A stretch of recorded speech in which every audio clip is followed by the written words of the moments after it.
He woke at 2:17 to silence. Not peaceful. Wrong. The fire was out, the room was cold, and the window fogged, but not from the inside. From the outside, as if someone had pressed their face against the glass. He sat up slowly, heart thudding. The cabin was dark. The clock ticked once, twice, then stopped. And then a breath, not his, long, slow, dragged through the air like cloth over stone. From the other side of the wall, outside, Daniel grabbed his flashlight, peered through the window. Nothing, just trees, snow-dusted ground, shadows. He opened the door, stepped onto the porch. The air was still, no wind, no sound, but the snow, it was untouched, except for one thing. 20 yards into the tree line, a single set of footprints, leading in, not out, as if something had walked into the woods and never come back. Daniel didn't sleep the rest of the night. He sat by the fire, gun on his lap, eyes locked on the tree line. At dawn, he followed the tracks. They didn't lead far, just deep enough into the woods to where the trees formed a perfect circle. No animal trails, no broken branches, just a ring of pines standing like sentinels. And in the center, a stone, flat, gray, carved with symbols Daniel didn't recognize. And on top, a dead crow, neck twisted, eyes gone, left like an offering. He backed away, ran back to the cabin, locked the door, boarded the windows. But that night, it came closer.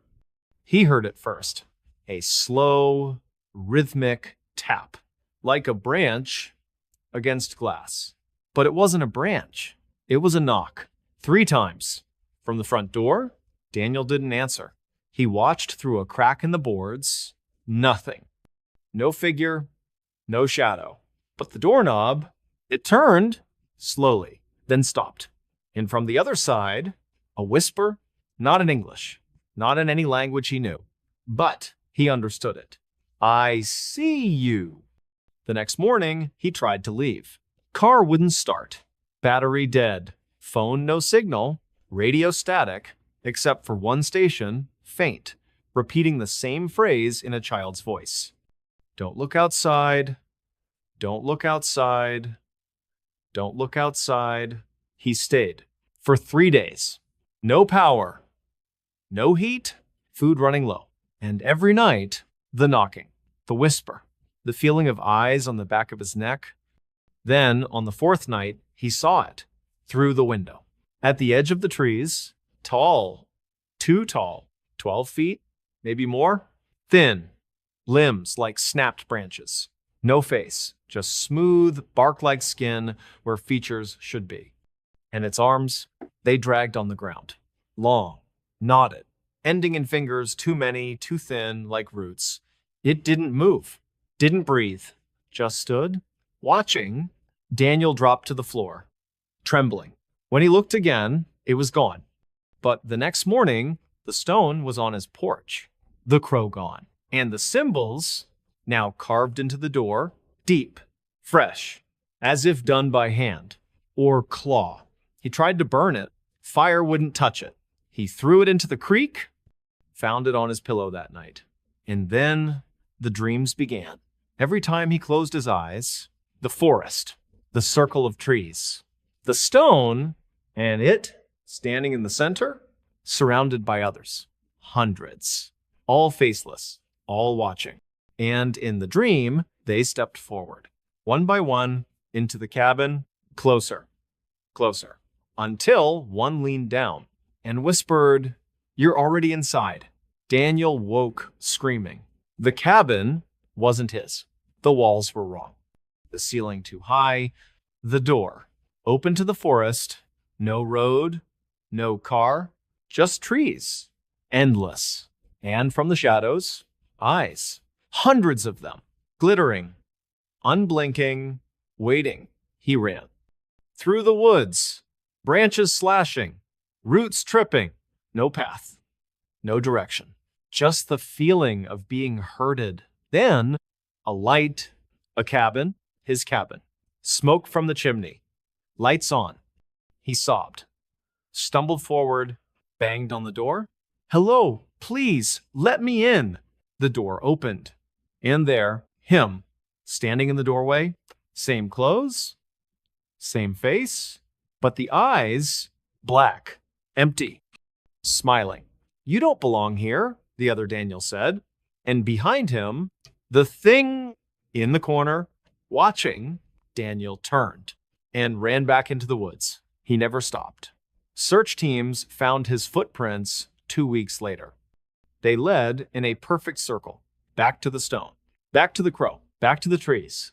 And at the center, a single boot, mud-caked, laces untied. And beside it, a journal, last entry written in shaky script. "It doesn't take you. It replaces you. And the one who comes back isn't the one who left." The search was called off.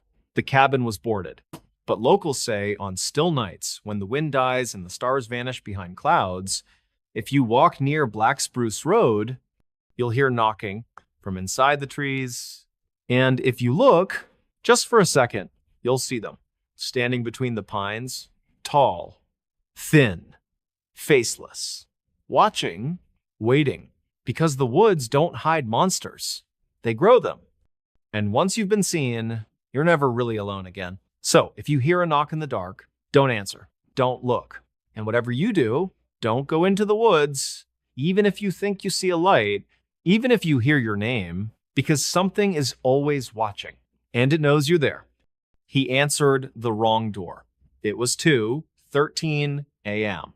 The kind of hour that doesn't belong to the living. No cars, no wind, no distant sirens, just silence, thick, heavy, like a blanket soaked in cold water. That's when the knocking started. 3 slow, deliberate raps on the front door of the old 2-story house on Hemlock Lane in the quiet town of Ashwick, Pennsylvania. A place where porches creaked under the weight of time and the trees leaned inward as if trying to listen. Inside, Marcus Vale stirred. He wasn't a light sleeper. Years of graveyard shifts at the steel plant had taught him to rest through noise, through chaos. But this was different. The knocking didn't stop, didn't rush, just 3 knocks. Pause. 3 more, like a heartbeat. Too slow, too steady. Marcus sat up, rubbed his eyes, checked his phone. 2:13. Who the hell? He shuffled down the hall, barefoot, the floorboards cold beneath his feet. The house groaned with every step. He peered through the peephole. Darkness, not the porch light, not the street, just black, as if the lens had been painted over. He hesitated. No one came knocking at 2 a.m. Not in Ashwick, not unless something was wrong. Maybe it was old Mrs. Calloway from next door. Her dog had gotten loose again. Or maybe the new guy down the street, lost after a late shift. He unlatched the chain, turned the deadbolt, opened the door, and there she stood, a woman, dressed in a long, pale nightgown, hair dark, wet, hanging in strands over her face, barefoot, pale as snow. She didn't speak, didn't move, just stared. And then a whisper, so soft he almost missed it. "I'm home." Marcus froze.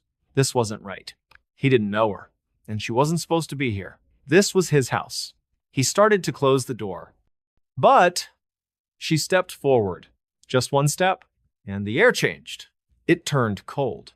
Not winter cold, not draft. This was deeper, older, like air pulled from a tomb. Her head tilted, too far, too slow. And when she looked up, her eyes were gone. Just smooth skin, no sockets, no lashes, nothing. Marcus stumbled back, slamming the door, chaining it, locking it, heart hammering. He pressed his back against the wall, breath ragged. What the hell was that? He waited. Silence. No more knocking, no footsteps. After 10 minutes, he dared to look through the peephole again. Empty porch, streetlight flickering, leaves swirling, nothing. He exhaled. Hallucination, stress, lack of sleep. He poured himself a glass of water, sat at the kitchen table, tried to calm down. Then, a sound. From the back door, 3 knocks. Slow, steady, just like before. His blood turned to ice. He wasn't imagining it. It was here, in the house. Or had it come in with him? He checked the locks, all secure, windows shut, no signs of forced entry. Then, a whisper from the hallway, "I'm home." Closer, softer, but unmistakable. Marcus grabbed the baseball bat he kept by the bedroom door, moved slowly down the hall. Every floorboard creaked like a warning. The air grew heavier, thicker, and then the bathroom door slightly open, steam rising from the crack. Impossible. He hadn't used the shower. He pushed the door open. The mirror was fogged, but written in the condensation, "I'm home." Below it, a child's handprint. Small, pale, and dripping, not water, something darker. He backed away, ran to the front door, grabbed his keys. But the chain, it was gone. The deadbolt, unlocked. And on the floor, a single wet footprint, leading in, not out. He turned, and she was there, standing at the end of the hall. Same nightgown, same bare feet, but now she wasn't alone. Behind her, a boy, no older than 6, eyes gone too, holding her hand. And behind them, more men, women, children, all barefoot, all pale, all faceless, all whispering, "We're home." Marcus screamed.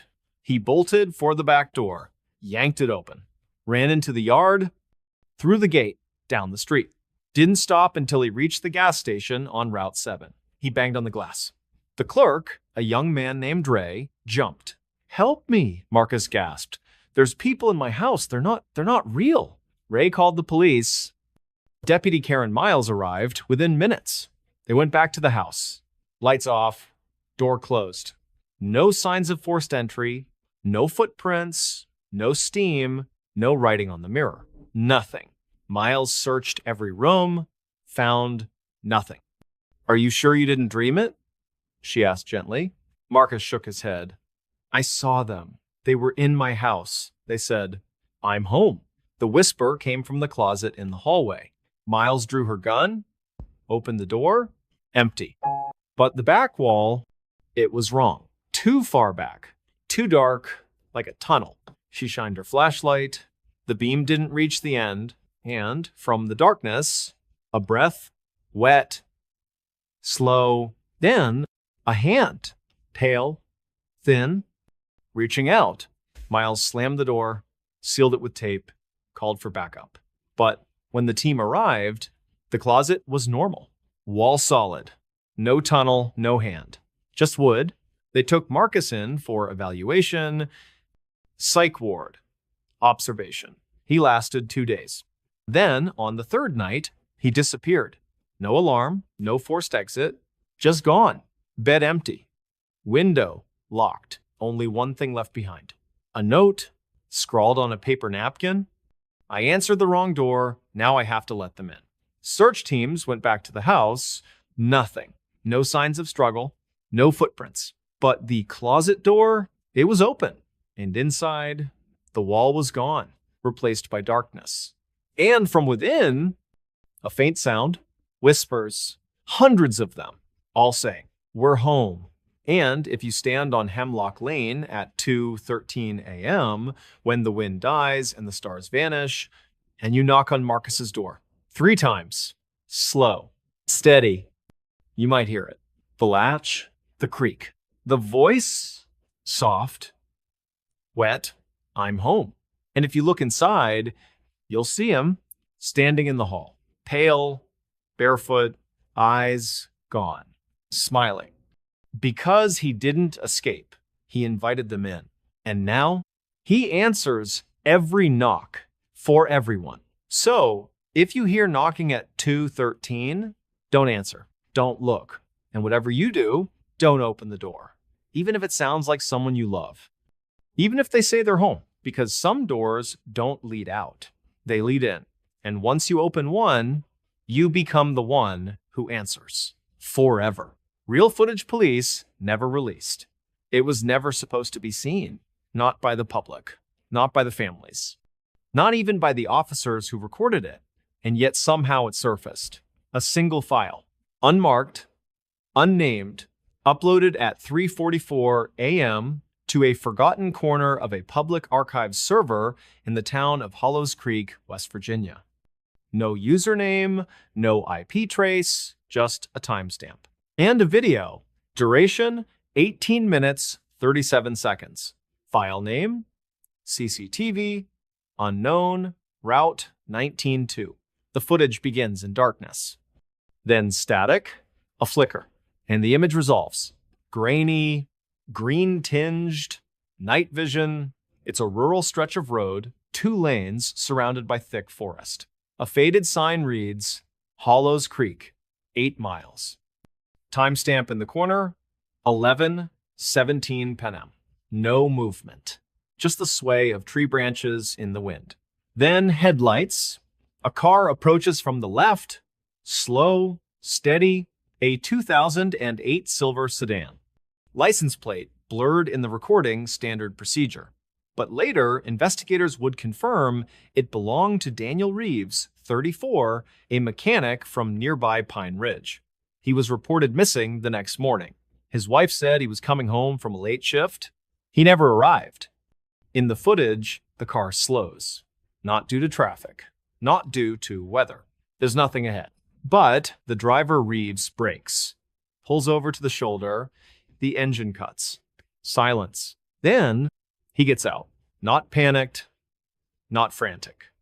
Just deliberate. He walks to the edge of the road, stares into the trees, and waits. For nearly 2 minutes, nothing happens. Then, a figure emerges.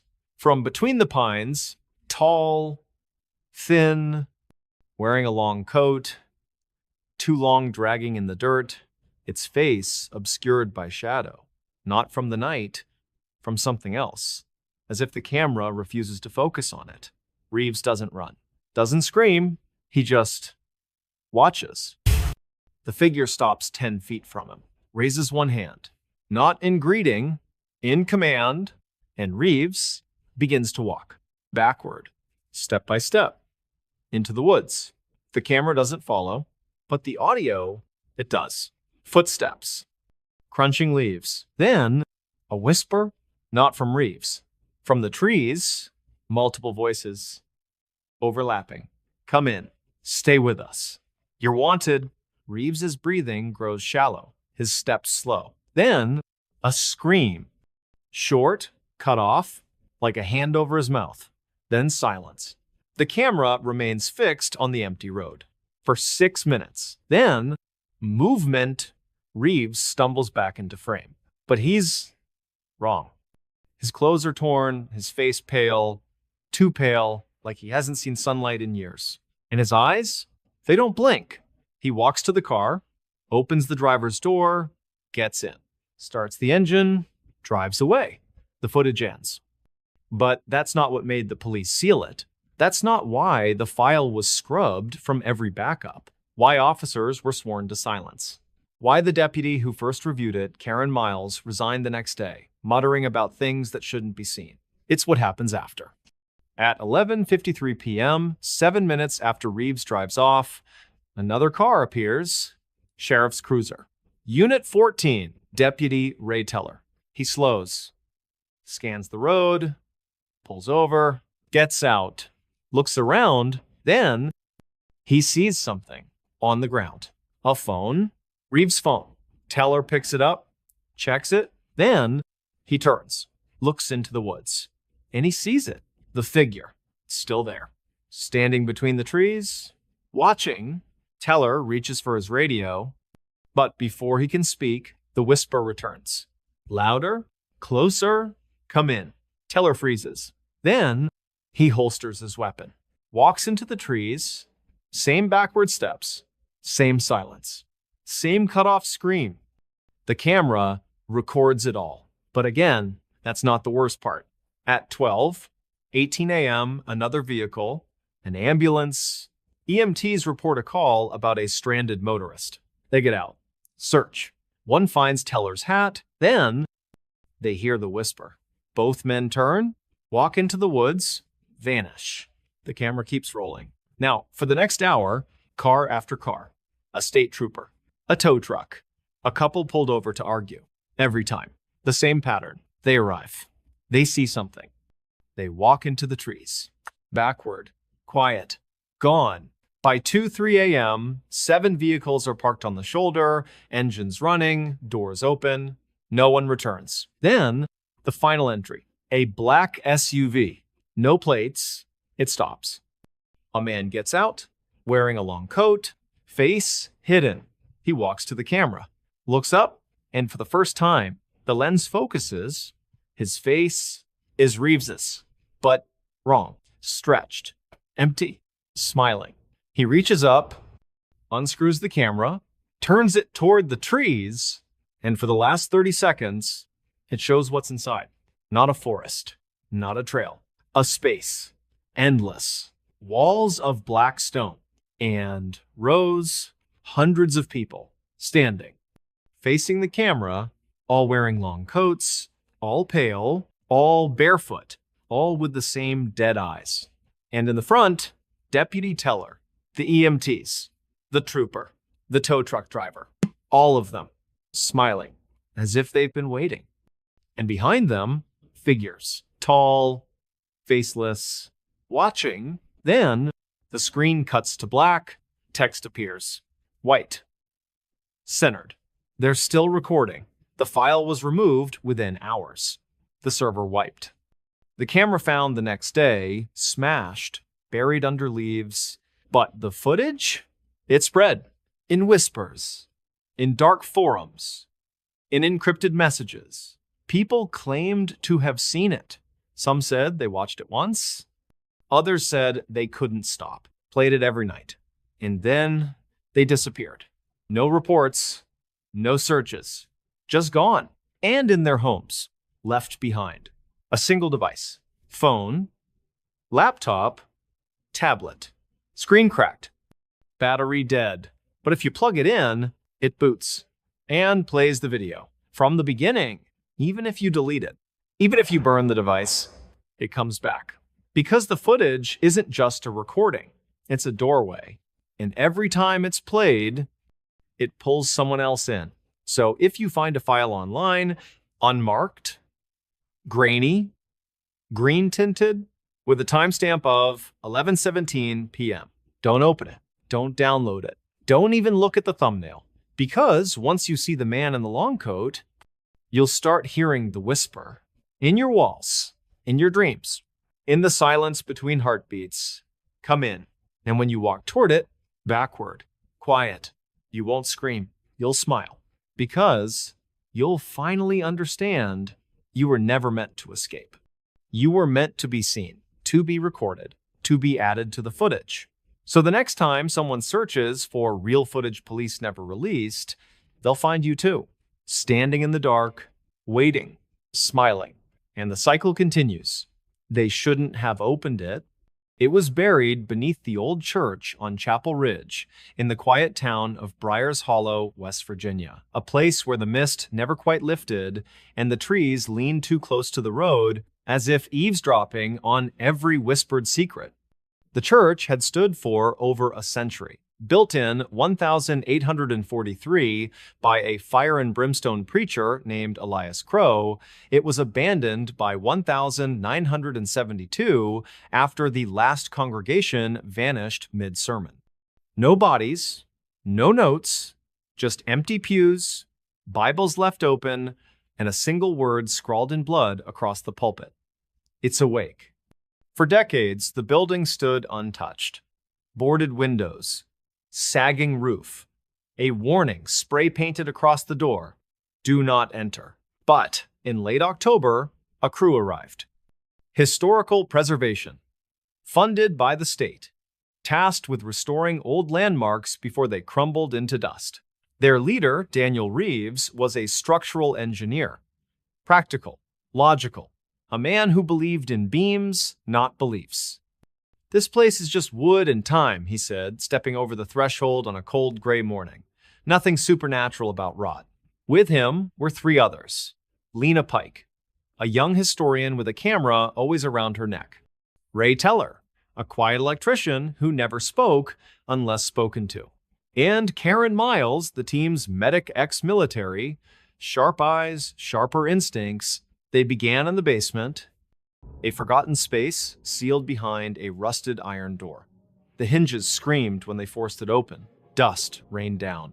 The air that rushed out was thick, not musty, not moldy, alive. Like breathing in something that had been waiting. The room was small. Stone walls, dirt floor, no windows. And in the center, a box, not wood, not metal, something darker. Like petrified wood fused with bone. 6 feet long, 2 feet wide, carved with symbols no one recognized, and sealed with a chain-thick, blackened links wrapped 7 times around it. At the top, a single word, etched deep. Never. Lena stepped forward, camera clicking. This wasn't on any blueprint, she said. It's not supposed to be here. Daniel knelt, ran a gloved hand over the surface. Looks like it's been here a long time. Karen crossed her arms. Then maybe we should leave it. Ray said nothing, just stared. But Daniel was already pulling out tools. We're documenting everything, he said. This is part of the site. We open it. Karen's voice tightened. Daniel, that word isn't a suggestion. It's a warning, Ray said, finally, from people who knew. Daniel laughed. And I'm sure they were perfectly rational. He cut the chain, 1 link at a time. The metal didn't break. It snapped, like dry twigs. And with the last link severed, the box breathed, a low, shuddering exhale from within. The air turned cold. Not winter cold. Dead cold. Lena's camera flashed once, twice, then died. The battery drained in seconds. Ray backed toward the door. We need to leave. Now. But Daniel was already lifting the lid. It opened slowly. Too slowly, as if resisting. Inside, not a body. Not bones, just cloth. Black. Tattered, folded neatly, and beneath it, a book. Leather-bound. Pages yellowed. The cover bore no title. Daniel reached for it. Karen grabbed his arm. Don't. But he pulled free. Opened it. The first page read, He dreams beneath. If you wake him, the sky will forget how to hold light. Below it, a sketch. A face, too wide. Eyes too many. Mouth stitched shut. And beneath that, do not speak his name. Daniel flipped to the next page. Blank. Next, blank. Until page 44, a single sentence. You have already spoken it. The lights in the basement flickered, then died. Only their headlamps remained. And in the sudden darkness, a sound. From the box, a whisper, not from the book. From inside the cloth, thank you, they ran. Up the stairs. Through the church, out into the cold afternoon. They sealed the door behind them, called for backup, demanded the site be quarantined, but it was too late. That night, Lena woke to knocking. Not at her door. From under her bed, she looked. The floorboards were moving, bulging, as if something was pushing up from below. And from the gap, a hand. Pale, thin, fingers too long. She screamed, ran to the bathroom, locked the door, turned on the light, and in the mirror, she wasn't alone. Behind her, a figure, tall, dressed in black cloth, face stitched shut, smiling with its eyes. She turned, nothing. But the mirror still showed it, watching, waiting. She smashed it, fled the house, never came back. Ray was next. He lived in a trailer at the edge of town. At 3:17 a.m., his power went out. Phone died. Radio static. Then, a voice. From the walls, you let me in. He grabbed his rifle, fired at the wall. Plaster burst. Dust fell. And from the hole, a thread, black, thick, like the ones from the cloth. It moved, crawled. Toward him, he ran outside, into the woods. Search teams found his body 3 days later, hanging from a tree. Not by rope, by threads, wrapped around his neck, wrists, ankles. His eyes gone, replaced with black cloth, stitched shut. Daniel refused to believe it. It's coincidence, he said, pacing his living room. Stress, grief, mass hysteria. But then the book appeared. On his coffee table, he hadn't taken it, hadn't seen it since the church. Yet there it was, open to a new page. You called me, now I call you.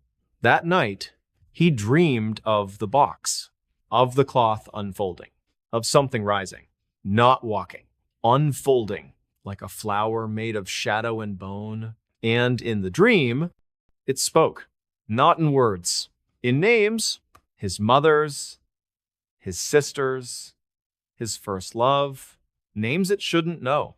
And when he woke, his phone was ringing. Unknown number. He answered. Silence. Then, his own voice, whispering, I'm in the walls. He tore the house apart, tore down drywall, cut into the floor, found nothing. But the voice kept coming, from the vents, from the pipes, from his head. And then, the knocking. Every night, from every wall, 3 knocks. Pause. 3 more. Like a heartbeat, like a countdown. Karen was the last.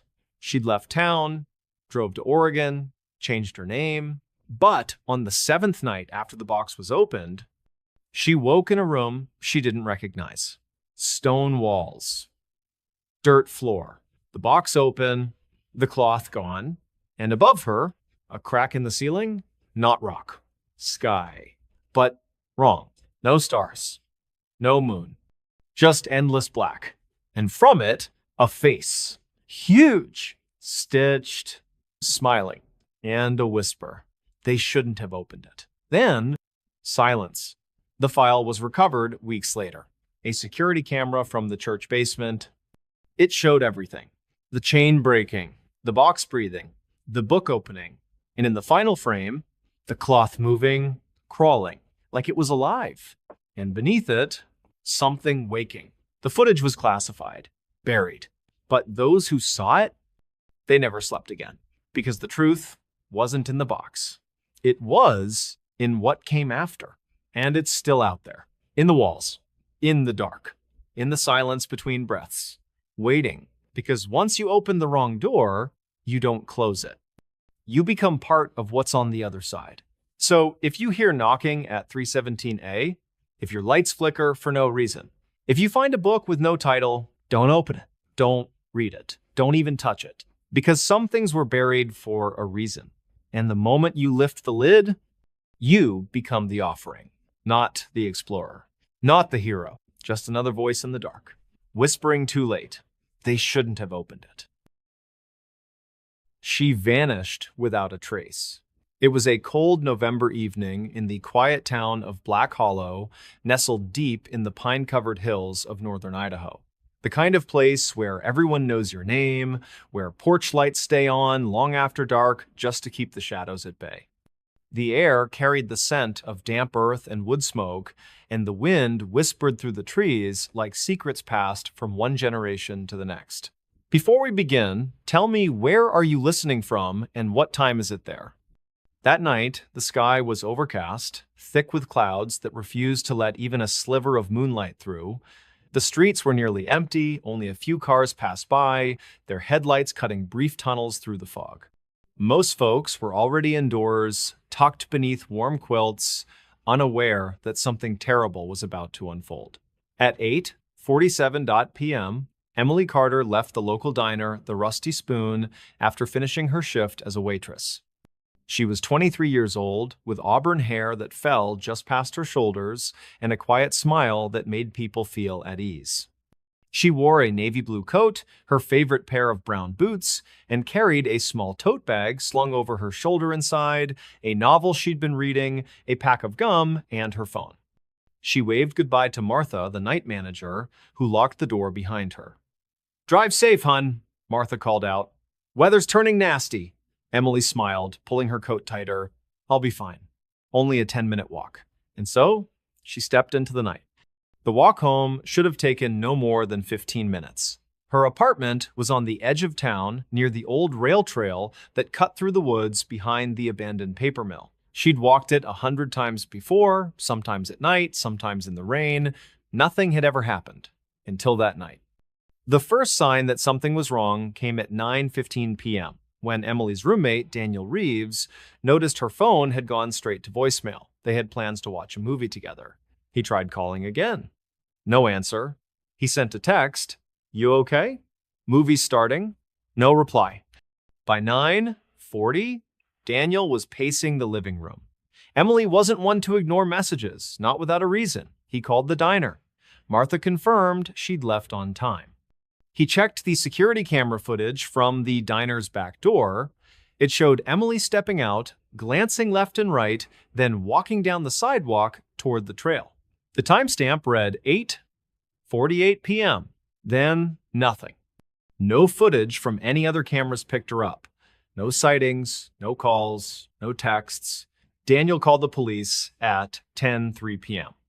Deputy Carl Henshaw arrived within 10 minutes. A tall man in his late 50s, with a weathered face and a voice that carried both kindness and authority, he listened carefully as Daniel explained. He reviewed the footage, asked about Emily's routine, her relationships, any recent stress. Daniel said she'd been in good spirits, maybe a little tired, but nothing unusual. They walked the route together, flashlights cutting through the fog. The trail was muddy, leaves slick with dew. Henshaw called out her name several times. Only silence answered.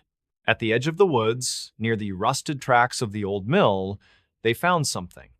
A single boot, brown, worn at the heel, Emily's size. It lay just off the path, half buried in the leaves. No sign of struggle, no blood, no other belongings. Just the boot abandoned, as if she'd stepped out of it and kept walking barefoot into the trees. Henshaw radioed for backup. Search teams were assembled by midnight. Volunteers from the town, neighbors, co-workers, even strangers, grabbed flashlights, dogs, and thermal scanners. They combed the woods, the creek beds, the old mill building. They called her name until their voices grew hoarse. Nothing. The next morning, the entire county was on edge. Flyers with Emily's photo were taped to every lamppost, gas station, and grocery store window. Her face, soft, freckled, eyes bright with life, stared out from the pages of the local newspaper. "Have you seen this woman?" the headline read. But no one had. Not at the gas station on Route 9, not at the bus stop in town, not at the hospital, the shelters, or the interstate rest areas. Emily Carter had vanished.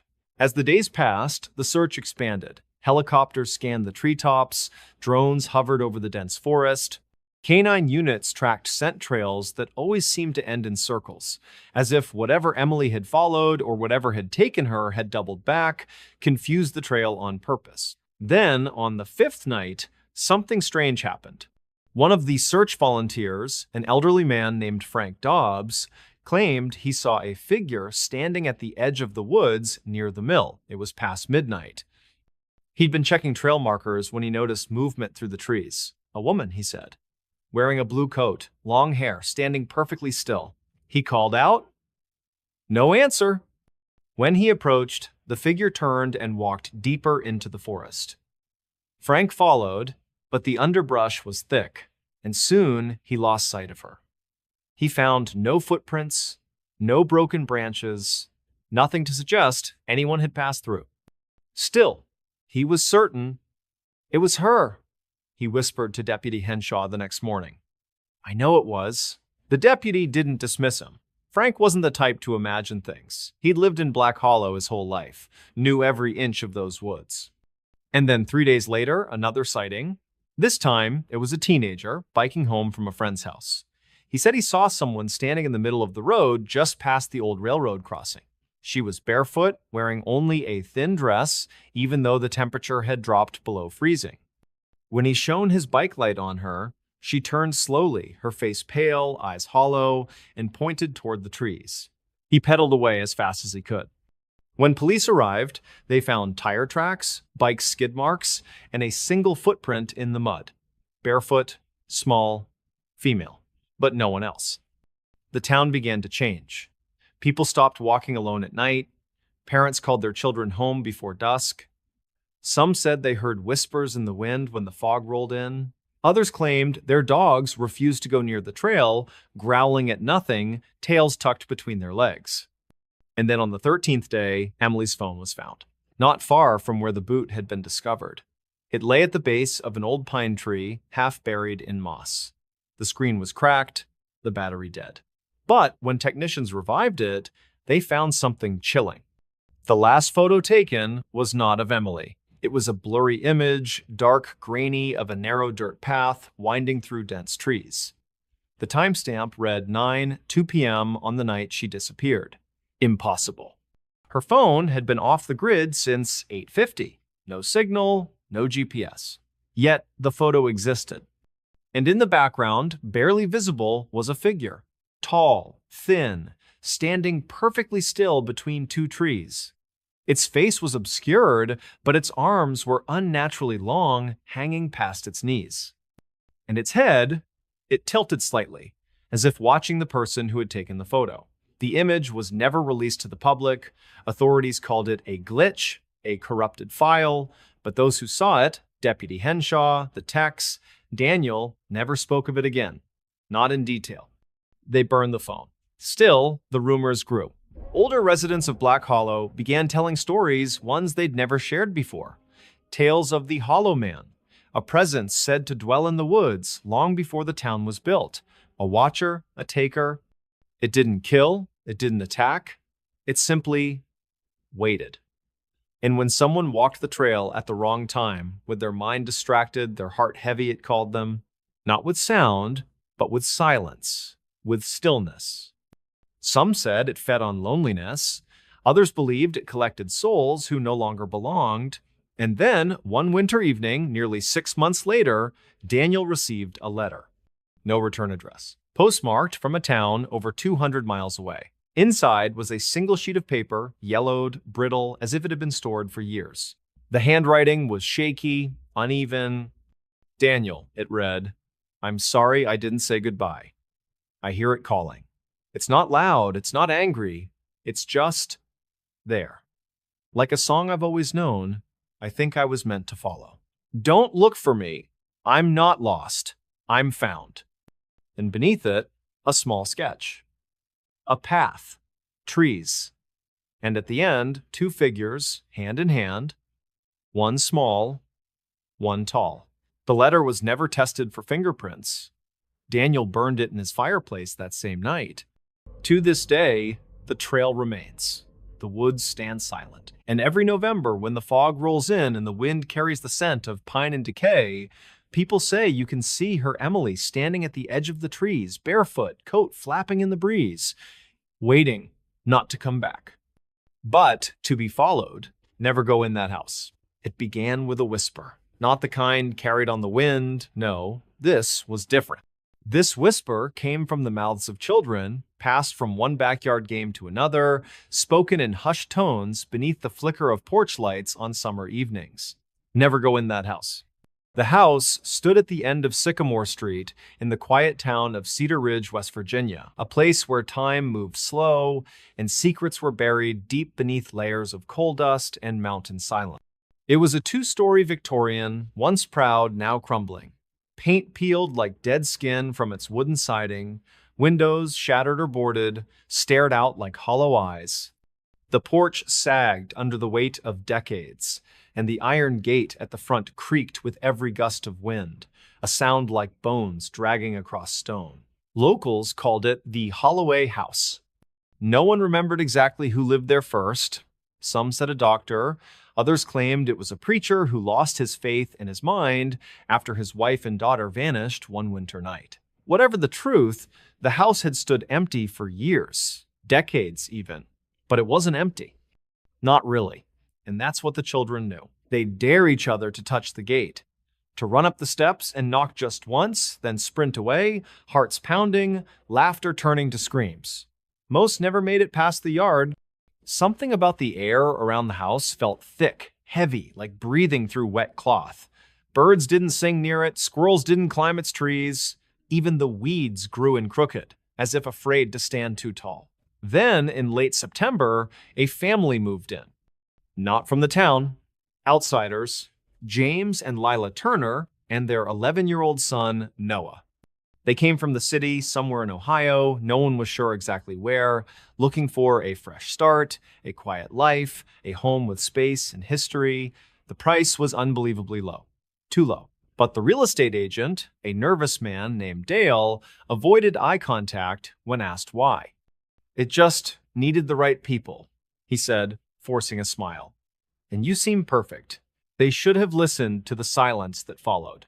The first night, they heard the knocking, not at the door. Inside the walls, a slow, rhythmic tapping like fingers dragging across wood.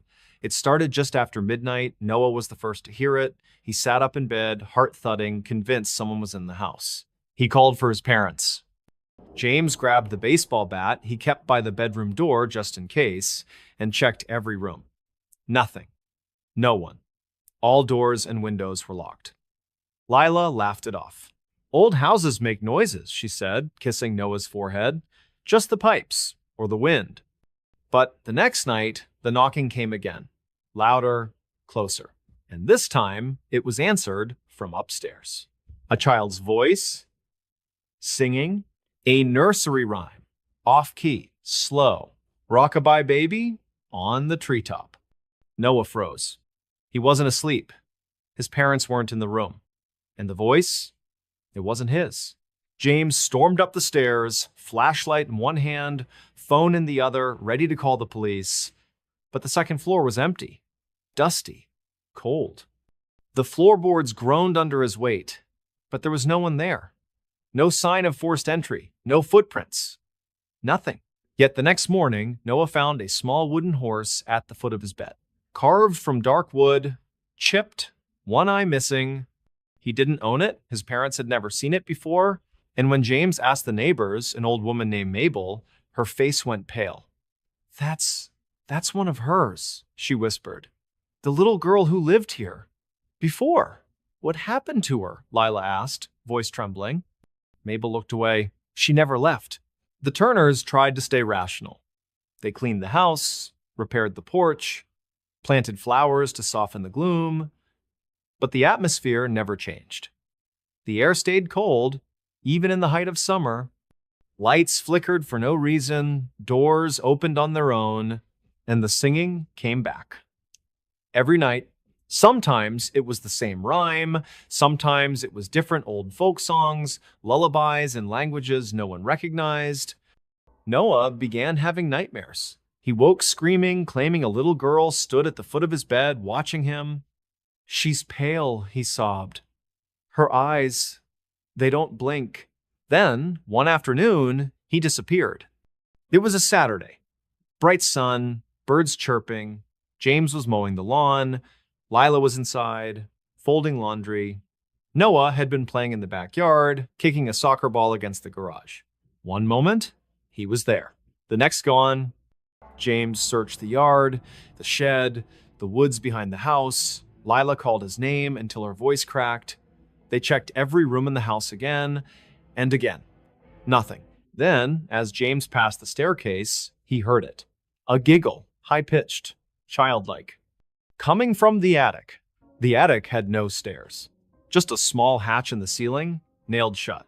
The realtor had said it was unsafe rotted beams, risk of collapse. But the nails, they were bent. Pried open from the inside, James grabbed a ladder. He pried the hatch open. Darkness stared back. The smell that rose was unbearable: damp wood, mildew, and something else. Something sweet and rotten, like old fruit left in a closed room. He climbed up, flashlight trembling in his hand. The attic was larger than expected. Dusty, cluttered with broken furniture, trunks and old toys, dolls with cracked faces, a rusted crib. And in the far corner, Noah.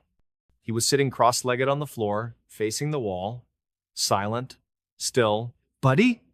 James whispered, heart pounding. "Noah? Are you okay?"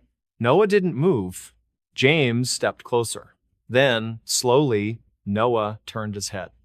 His eyes were wide, blank, and he smiled. Not his smile. Too wide, too still, and when he spoke, his voice was not his own. "She wants to play," he said. "She says you can stay, if you're quiet." James stumbled back, falling down the ladder, crashing to the floor below. He scrambled to his feet, slammed the hatch shut, and nailed it closed with shaking hands. He grabbed Noah and Lila. They packed a single bag, left everything else, drove away without looking back. The house stood silent once more, but not for long. 2 weeks later, a teenage couple, curious, drunk, looking for a thrill, snuck into the house on a dare. They brought a camcorder, hoping to film ghost evidence for YouTube. The footage was recovered a week later, found in the car, still recording. It showed them entering through a broken basement window, laughing, joking. Then, silence. The camera panned across the dusty living room, the stairs, the walls. Then, a whisper. "Come play." The camera turned. A little girl stood at the top of the stairs, barefoot, in a tattered white nightgown, hair long and matted. Her face was pale, her eyes black, depthless, locked onto the lens. One of the teens screamed. The camera dropped. The last image was of the floor, wood grain, dust, a small bare foot stepping into frame. Then static. Search teams found the car. The bodies were never recovered. The house remains. And every few years, someone new arrives, drawn by low prices, by dreams, by ignorance. They hear the knocking, the singing, the whispers, and one by one, they go inside. Some say the little girl isn't alone up there, that she collects the lonely, the quiet ones, the ones who don't belong, and that once you enter, you never really leave. So if you find yourself in Cedar Ridge and you walk down Sycamore Street and you see that old Victorian at the end, don't stop, don't look, and whatever you do, never go in that house. His last call was screaming. It started with a phone call, not unusual, except for the time. 3:17 That's when Daniel Reeves' phone rang. A sharp, jarring vibration cutting through the silence of his bedroom in the small town of Mill Creek, Oregon. Rain tapped steadily against the window, a soft rhythm broken only by the occasional groan of old pine trees bending in the wind, the kind of night that feels too quiet, too heavy, like the world is holding its breath. Daniel reached for his phone, half awake, eyes bleary. The screen lit up unknown number. He hesitated. At that hour, calls like this never meant anything good. Still, he answered, "Hello?" At first, nothing. Just static. A low hum, like distant radio waves drifting through empty space.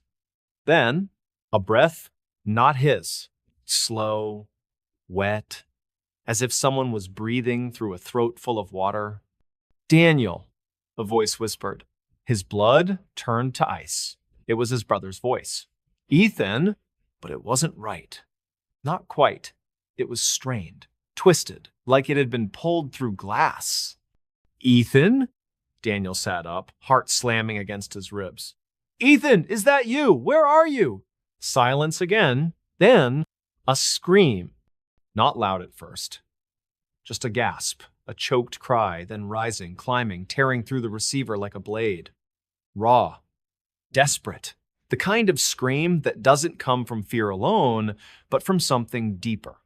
Something wrong. Daniel dropped the phone. It clattered to the floor, still screaming. He scrambled back, pressing himself against the headboard, hands over his ears, but the sound didn't stop. It poured from the speaker, echoing in the dark room, long, agonizing, unending. And then just as suddenly as it began, it cut off. Silence. Heavy, thick. Daniel waited, breathless. The phone buzzed. A text from the same unknown number, "Come get me." Attached was a photo. Black at first, then resolving into an image. A dirt road barely visible under a pale, flickering streetlight. Tall pines on either side, their branches twisted like claws. And in the center, a single car, half hidden in the shadows. Ethan's truck. The license plate was blurred, but Daniel knew it. He'd helped him buy it. Painted the bumper when it got scratched, changed the oil every 30 miles. It was parked crooked, front wheel half off the road. Driver's side door open, and on the ground, something dark. Blood? Daniel didn't call the police. Not yet. He grabbed his jacket, his keys, and ran out into the storm. The drive took 28 minutes. The road in the photo led deep into the Willamette National Forest, past the marked trails, past the ranger station that closed at dusk. He followed the GPS until it lost signal, then drove by memory Ethan had taken him hunting out here years ago. Deep woods, no cell service, no people, just silence. And then he saw it. The truck, exactly as in the photo. Door open, engine cold, keys still in the ignition. "Ethan!" Daniel called, voice cracking. "Ethan, where are you?"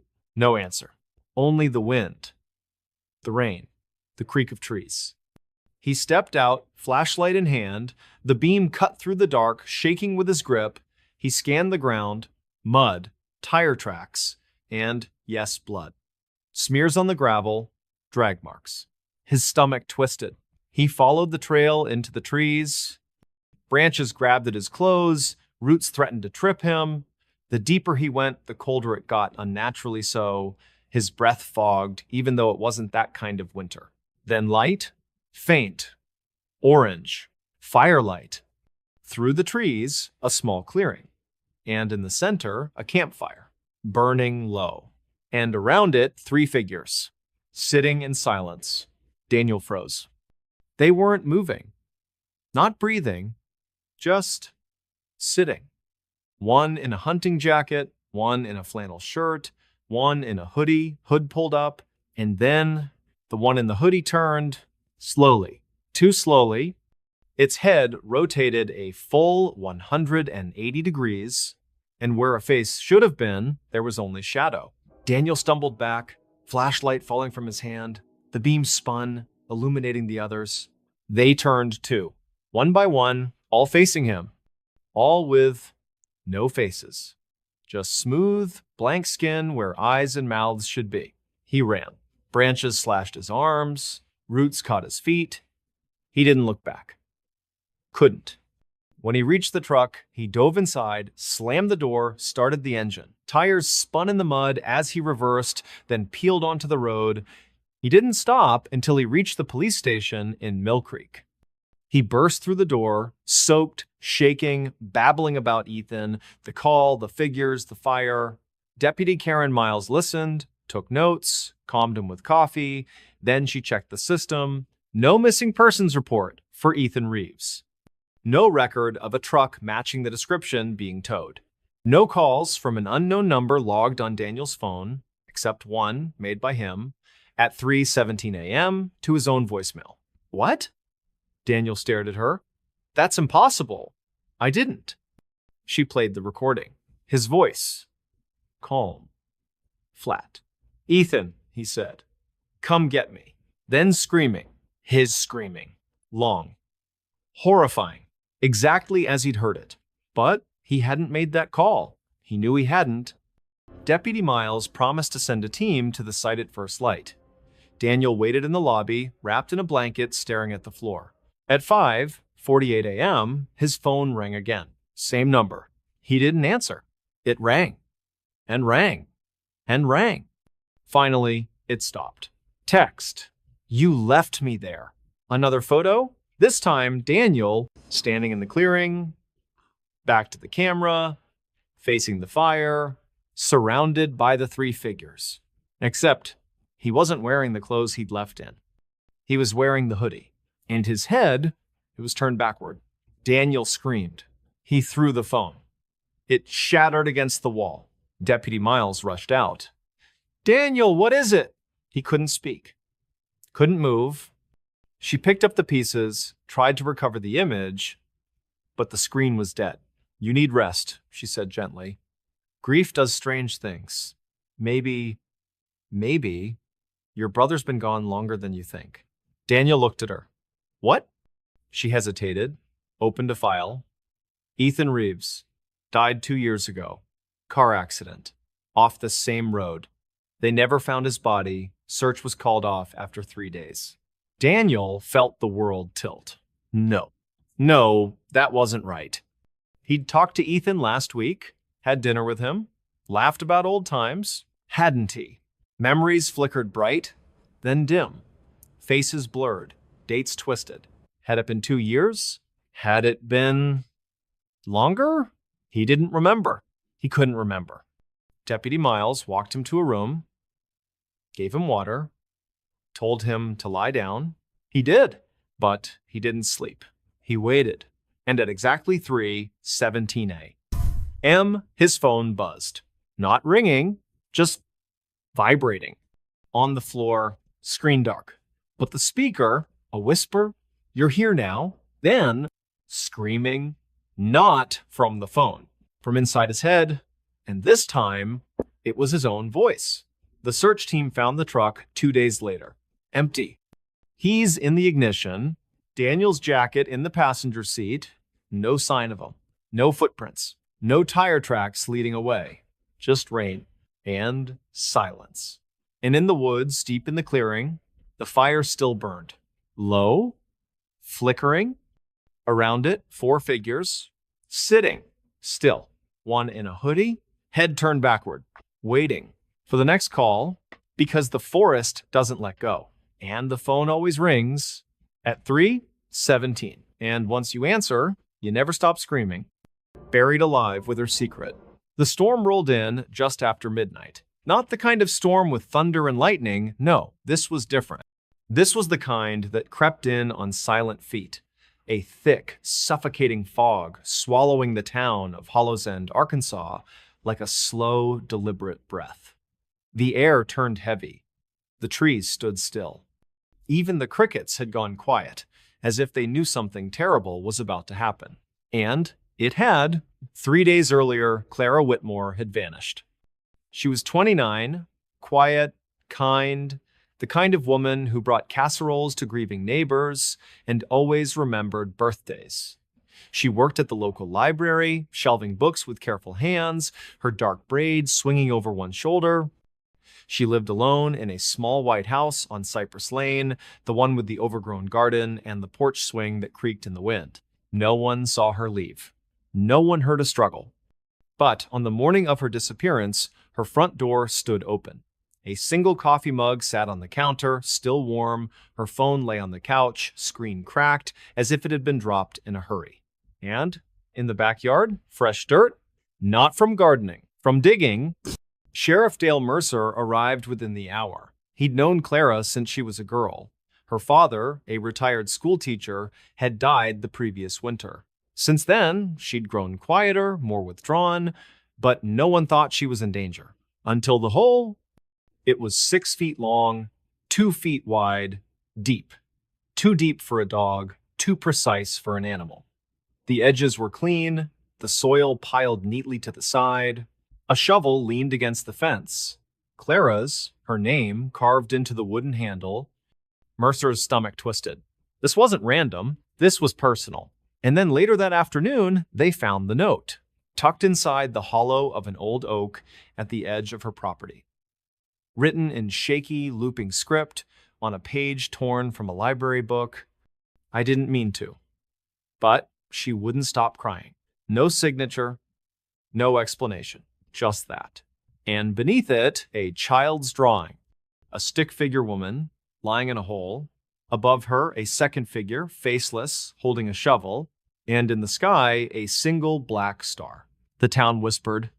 Some said Clara had finally cracked under grief, that she dug her own grave, left the note as a confession, and walked into the woods to disappear. Others believed someone had taken her, someone who knew her secrets. But the truth was worse, because Clara wasn't taken. She was buried, alive, and she took her secret with her. It began with the baby, not hers. Clara had never been married, never even had a serious boyfriend. But the night she vanished, neighbors reported hearing a child cry, soft at first, then frantic, then suddenly cut off.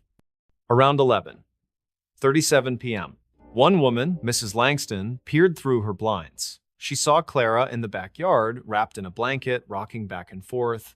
Not alone, in her arms a bundle, small, swaddled, and then movement, the shovel, the dirt, the hole. Mrs. Langston called the sheriff at 11:42. By the time he arrived, the yard was empty, the crying had stopped, and Clara was gone. But the baby? No trace. No blanket, no footprints, no record of a missing child in the county, nothing. Yet the note, "I didn't mean to, but she wouldn't stop crying," suggested otherwise. Had Clara found a newborn, abandoned? Had she tried to care for it and failed?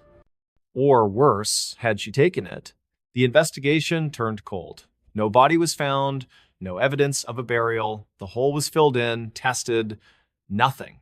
No bones, no fabric, no DNA. Just dirt and silence. But then, 2 weeks later, something changed. At 2:18 a.m., the emergency line lit up, a call from Clara's phone. Dispatch recorded it. At first, nothing. Just breathing. Shallow. Wet. Like someone trying to inhale through cloth. Then, a whisper. Help. Static. Then, a child's cry. Faint. Distant. As if coming from far below. The call lasted 47 seconds. Then, it disconnected. The phone was triangulated still in Hollow's End. Near Clara's house, search teams arrived within minutes. They dug. Not in the backyard this time, but beneath the porch. The wood was rotten, they pried up the floorboards. In there, a space, just big enough for a body, and inside, Clara, alive.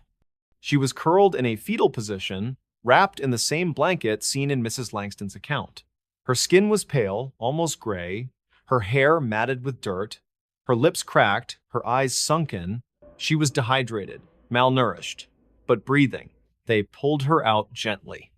She didn't speak, didn't cry, just stared at the sky with hollow eyes. At the hospital, doctors said she'd been underground for at least 10 days. No food, little water. Somehow, she'd survived. But her hands, they were clenched in fists. When a nurse tried to open them, Clara screamed a raw, animal sound, fighting with sudden strength. Eventually, they sedated her. Only then did they pry her fingers open. In her right hand, dirt. In her left, a tiny pink sock, size, newborn. And inside it, a single fingernail, human, not hers. The sheriff showed her the drawing again, the one from the oak tree. "Clara," he said gently, "who was the baby?" She didn't answer. Just rocked, back and forth, like she was still holding something. Days passed. She began to eat, to speak in fragments. She told them about the night, about finding the baby on her doorstep. A girl, no note, no blanket, just left there, wrapped in a towel, crying in the cold. "I didn't know what to do," she whispered. "No one was looking for her. No missing reports. I thought I could keep her, just for a little while." But the crying never stopped. Not at night, not during meals, not when she rocked, sang, walked. And then 3 nights in, Clara snapped. She didn't mean to. She swore it. But the baby wouldn't stop. And the noise, it filled the house. It echoed in her skull. It reminded her of her father's last days, gasping for air, begging for silence. So she did it.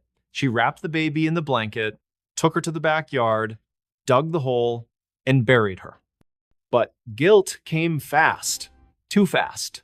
So she dug her up and buried herself instead. "I thought if I took her place," Clara said, voice breaking, "maybe she'd forgive me." She'd crawled into the shallow space beneath the porch, pulled the dirt over her legs, covered her chest, left only her face exposed until the storm came. Then she buried her own face too. Just a small hole hidden under the floorboards for air, and waited to die, to be punished, to be forgotten. But the baby, she still heard her. Every night, crying from under the house. Clara was released after 2 weeks. Psych evaluation. Not guilty by reason of temporary insanity. No charges filed. The baby's remains were never found, no DNA match, no records, no parents came forward. The case was closed. The town moved on, but Clara didn't. She moved out of the house on Cypress Lane, sold it to a young couple from Little Rock, but on the night before they moved in, the husband called the sheriff, said he heard something under the porch, a soft, rhythmic tapping, like fingers on wood, and beneath it, a child's cry. Faint, hungry, waiting. They dug again. This time, nothing. No body, no bones, no sock. But in the dirt, a single word scratched into the earth. Mama. The couple left the next morning, never came back. The house stands empty now. And every November, when the fog rolls in and the wind carries the scent of damp soil, people say you can see her, Clara, standing in the garden, barefoot, holding a bundle wrapped in a stained blanket. Rocking, whispering, and beneath the porch, something breathes. Something small. Something that never stopped crying. Because some secrets don't stay buried. They grow in the dark, in the silence, with every heartbeat and every lie. So if you pass that house, don't listen, don't look. And whatever you do, don't dig. Don't watch this at night. It started with a video, not on YouTube, not on TikTok, not even on the dark corners of Reddit. It came through a private link sent from an unknown account, no profile picture, no username, just a string of letters and numbers. The message was simple. You need to see this.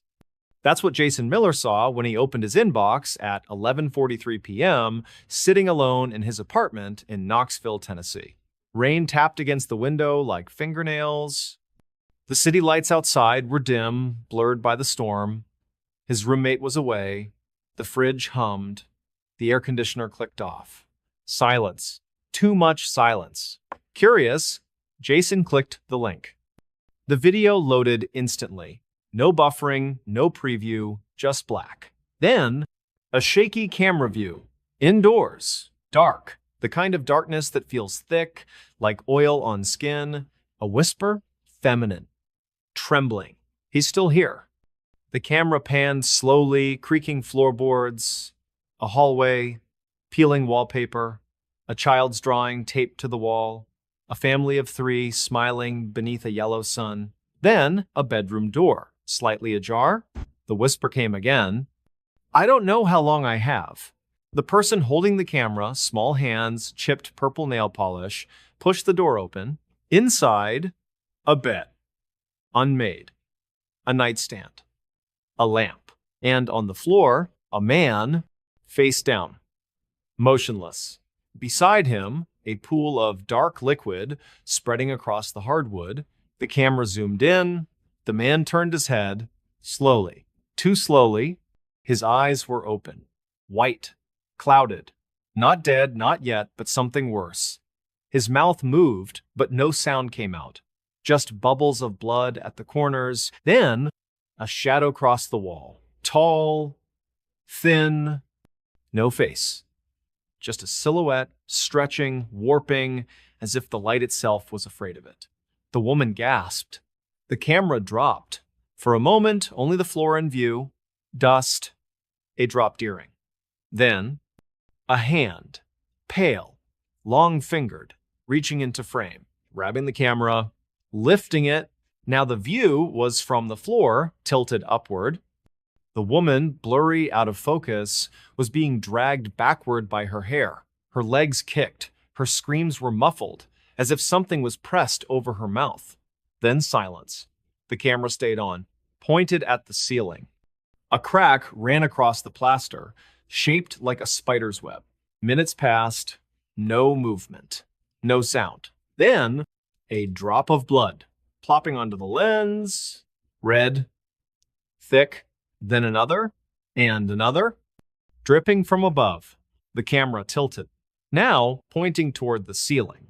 And there, she was hanging, upside down. bound at the wrists with electrical cord.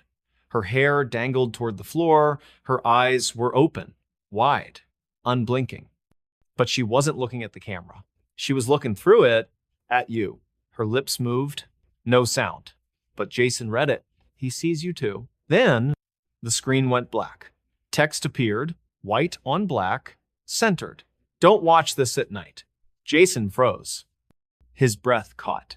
The room felt colder, the shadows in the corners deeper.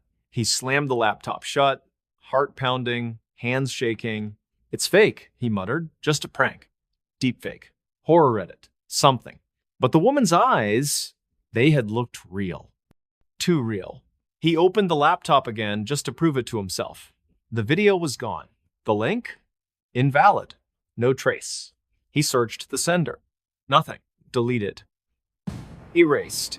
He tried to forget it. But that night, he heard it. A drip from the ceiling. He looked up. Dry. No leaks. But the sound came again. Plop. Like blood. He turned off the lights, got into bed, pulled the covers up. Then, a whisper from the hallway. He sees you too. Jason sat up. The door was closed. He hadn't opened it. He grabbed his phone, called his roommate. No answer. Called 911. The dispatcher answered. Calm? Professional? I think someone's in my apartment, Jason whispered, voice trembling. I heard. Sir, the dispatcher said, your call is coming through clearly, but there's something you should know. Pause. Then, we've been trying to reach you for the past 3 hours. Jason's blood turned to ice. What? What? Your neighbor reported screams. Police were dispatched. When they arrived, your laptop was open. You were on the floor, unresponsive. Jason looked down. His body was in the bed. Chest still, eyes open, staring at the ceiling, and on the laptop screen, the video was playing again. Black. Then, don't watch this at night. And beneath it, a new message. You're already in it. The video resurfaced 2 weeks later. Same link, same message, sent to a college student in Des Moines. Then a nurse in Phoenix. Then a truck driver in Wyoming. Each recipient reported the same thing. The dripping, the whisper, the feeling of being watched. And every time, one of them never woke up. Authorities traced the link, found nothing. No server, no origin, just a dead end.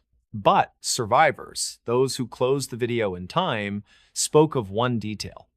In the final seconds, just before the screen went black, if you looked closely, you could see yourself in the reflection of the woman's eye, standing behind you, watching, waiting, because the video isn't just footage, it's a doorway. And once you open it, it opens back. So if you get a message, a link, a whisper, a plea, you need to see this. Don't click, don't look, don't even breathe near it, because some videos don't end when they're over. They end when you do. And the last thing you'll hear is your own voice screaming from inside the screen. Voices came from the walls. It started with a whisper. Not loud, not sudden, just there. Like a breath against the back of your neck when you're alone in a room. That's how it began for Marcus Holloway in the old farmhouse he'd bought just outside the town of Briar Glen, Missouri, a quiet place tucked between cornfields and forgotten roads, where neighbors waved from porches but never got too close. The house had stood for over 100 years. Weathered wood, sagging roof, a wraparound porch eaten by time.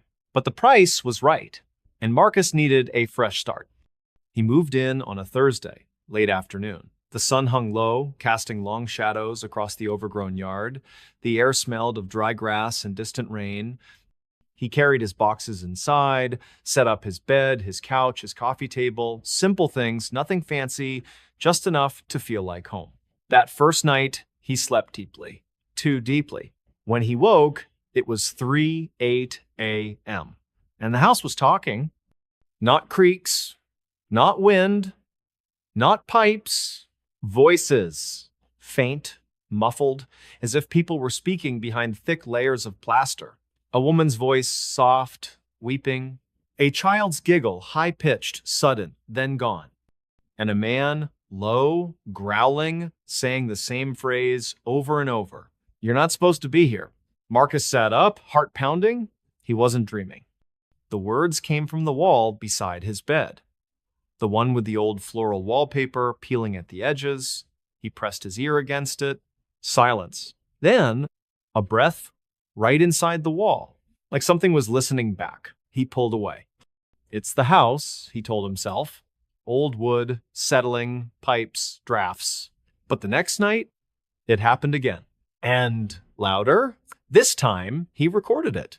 Phone against the wall, audio app running. The recording captured everything. The woman sobbing. I didn't want this. The child, hide me, mama. And the man, you're not supposed to be here. You're not supposed to be here. You're not supposed to be here. Marcus played it back in the daylight. His hands shook. He took it to the local hardware store where old-timers gathered over coffee. Earl, the owner, listened once, then shut the phone off. You shouldn't have moved in there, he said quietly. Why? Marcus asked. Earl hesitated, looked around, lowered his voice. That house, it belonged to the Callaways. Family of 3, lived there for generations. Then, back in the 70s, something happened. No one talks about it much, but the sheriff found them in the walls. Marcus froze. What? Walled up, Earl said. Alive. The parents dead by the time they broke through. The boy still breathing. Barely. He didn't last the night. Why? Marcus whispered. Earl shrugged. Folks say the father went mad, thought the world was coming to end. Said voices told him to hide his family. So he bricked them in, then disappeared. Never found. Marcus didn't sleep that night. He sat in the living room, lights on, every window locked. At 2:47 a.m., the voices returned. But this time, they weren't muffled. They were clear. As if the wall had vanished. The woman, please let me out. The child, I'm scared of the dark. And the man, you're next. Marcus grabbed a hammer. He didn't think. He just moved. He attacked the wall beside the bed, smashing through the wallpaper, the drywall, the wood lath. Dust filled the air, plaster rained down, and then a gap, dark, and inside, a small handprint. Child-sized, pressed into the dust. Fresh? As if it had just been made. Marcus stumbled back. He boarded up the hole the next day, sealed it with plywood, painted over it, told himself it was over, but the voices didn't stop. They changed.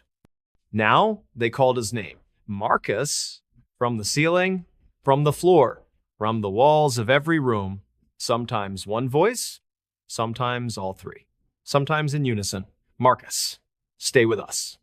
He stopped answering, stopped sleeping, stopped eating. He covered every wall with foam panels, soundproofing blankets, anything to muffle the sound. It didn't work. The voices grew louder, more desperate. One night, he woke to the sound of scratching. Not from the walls. From inside his mattress, he tore it open. Nothing. But the voice came again, this time from the pillow. You can't leave, it whispered. We need you. He packed a bag, ran to the door. It wouldn't open. Locked. From the inside, but he hadn't locked it. He turned, and the TV turned on. No power cord, no signal, just static. Then, a face. Pale, sunken eyes. A boy, maybe 8 years old, dressed in old-fashioned clothes. He pressed his hands against the screen. Don't go, he said. We're so lonely. Marcus screamed. He threw a chair through the TV. Glass shattered. Silence for a full minute. Then, a new sound. Dripping. From the ceiling, he looked up. A dark stain spread across the plaster. And then, a drop. Red, thick, blood. He ran to the bathroom, locked the door, turned on the faucet. But the voices came through the water. Marcus, from the drain? We've been waiting. He tore the sink from the wall. Pipes burst, water flooded the floor, but the voice didn't stop. It was in the walls, in the floor, in his head. He called the police. Deputy Lorna Tate arrived. Calm, professional, she searched the house, found nothing. No hidden speakers, no wiring, no signs of forced entry. It's an old house, she said gently. Sometimes they hold on to things. Marcus begged her to stay. She refused. Get some rest, she said. You'll feel better in the morning. She left. At 3:19 a.m., the voices returned. But this time, they weren't speaking to him.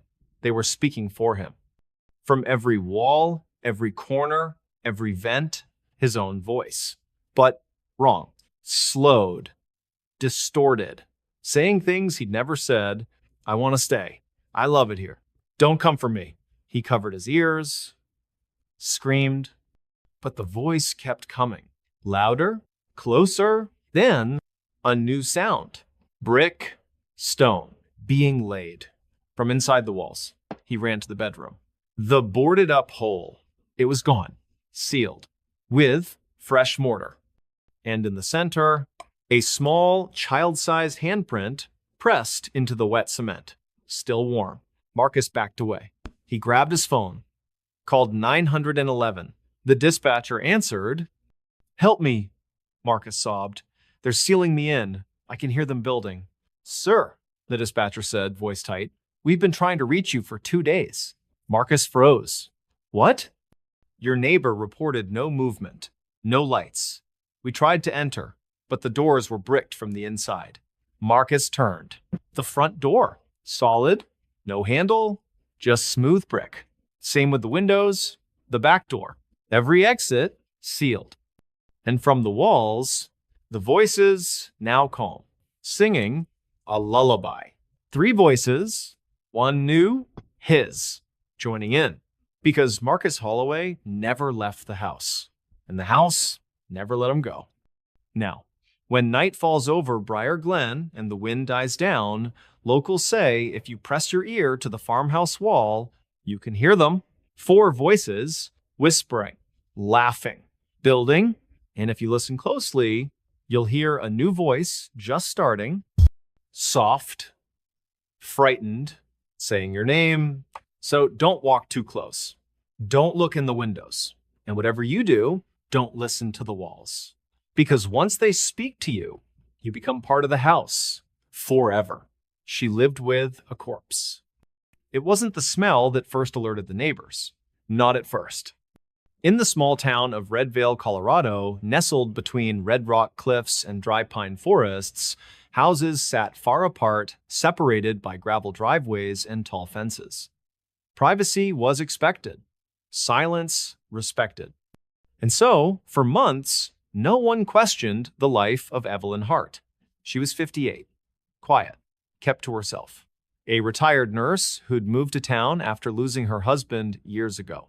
She wore long sleeves, even in summer, dark sunglasses, and always carried a small bottle of lavender oil. She said it helped with migraines. She smiled at the mailman, tipped generously at the diner, donated to the church, but she never had visitors.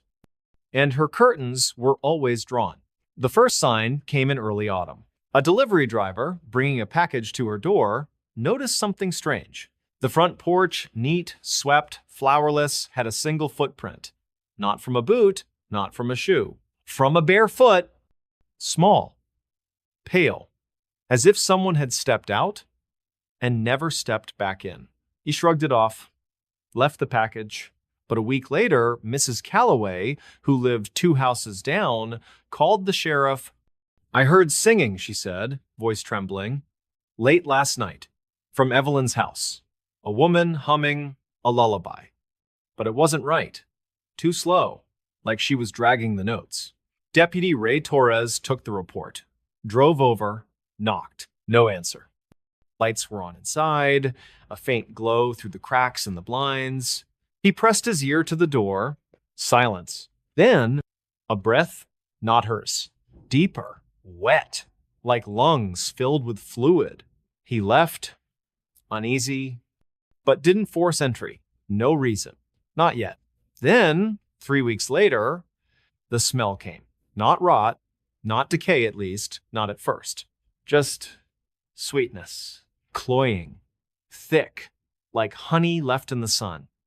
It drifted from Evelyn's house on the morning breeze. One neighbor thought she was baking. Another said it reminded her of funeral flowers. But when the wind shifted, the sweetness turned. Sour, metallic, the unmistakable scent of death. That's when the sheriff returned. This time with a warrant. They broke the lock, stepped inside, and found her, Evelyn, sitting in a rocking chair in the living room, calm, composed, dressed in a cream-colored dress, her hair neatly pinned. She smiled. "Good morning, deputy." Behind her on the couch, a man, lying perfectly still, dressed in a gray suit, hands folded over his chest, eyes closed. His skin was waxy, pale, slightly gray, and cold. Very cold. "He's not dead," Evelyn said, before Torres could speak. "He's just resting." Torres reached for his radio. "No sudden moves," she said softly. "He doesn't like loud noises." The deputy froze, because the man on the couch breathed, not deeply, not normally, but a slow, shallow rise of the chest. Once, twice, every 10 seconds. Impossible. The man had been dead for months. They found the records later. James Whitaker, Evelyn's younger brother, died in hospice care August of the previous year. Cause, heart failure, buried in a private ceremony. Or so the funeral home claimed, but Evelyn had never let go. "He was all I had," she whispered, tears in her eyes. "After my husband, after my daughter, James was the only one who stayed." She dug him up 2 nights after the burial, used her nurse's knowledge, her access to medical supplies, embalming fluid, preservatives, nutrients. She kept him in the basement at first, wrapped in sheets, monitored with old hospital equipment. Then, when she was sure he was stable, she brought him upstairs, put him on the couch, dressed him, spoke to him, fed him broth through a tube, changed his clothes, combed his hair, and every night she sang to him a lullaby, the same one she used to sing to her daughter before she passed. "He hears me," Evelyn said. "He just can't answer." Torres called for backup, EMS, a mental health unit, but when they tried to remove the body, Evelyn screamed, not a cry of grief, of rage. She lunged, clawing at the paramedics, shouting that they were hurting him. It took 3 officers to restrain her. As they led her out, she turned, eyes wild, voice breaking. "He's not gone! He's not gone! He's still mine!" The coroner arrived. Preliminary report. The body showed signs of advanced decomposition, masked by chemicals.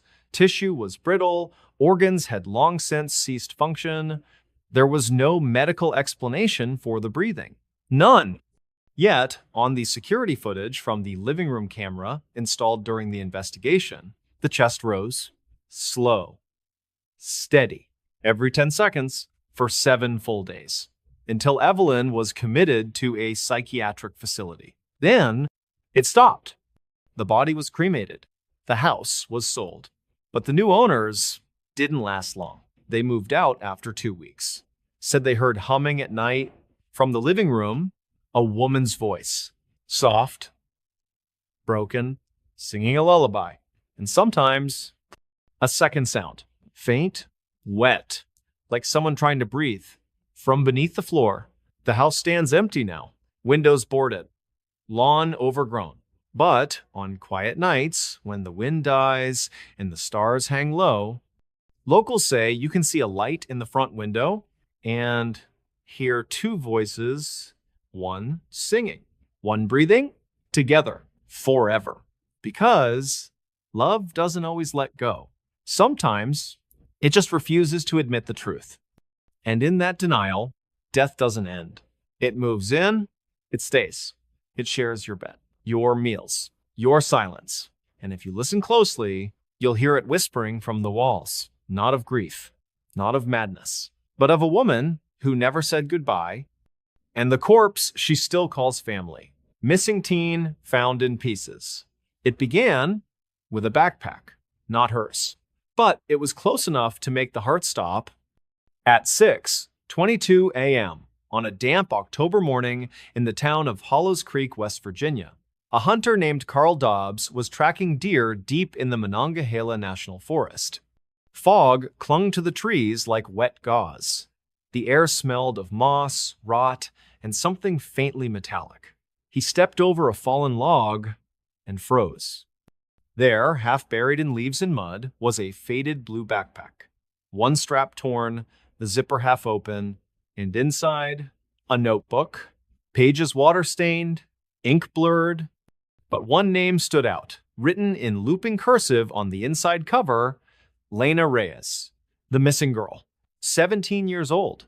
Last seen 2 weeks earlier, walking home from her shift at the gas station on Route 19.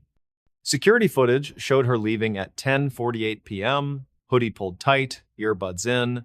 She never made it the 2 miles to her mother's trailer on Pine Ridge Road.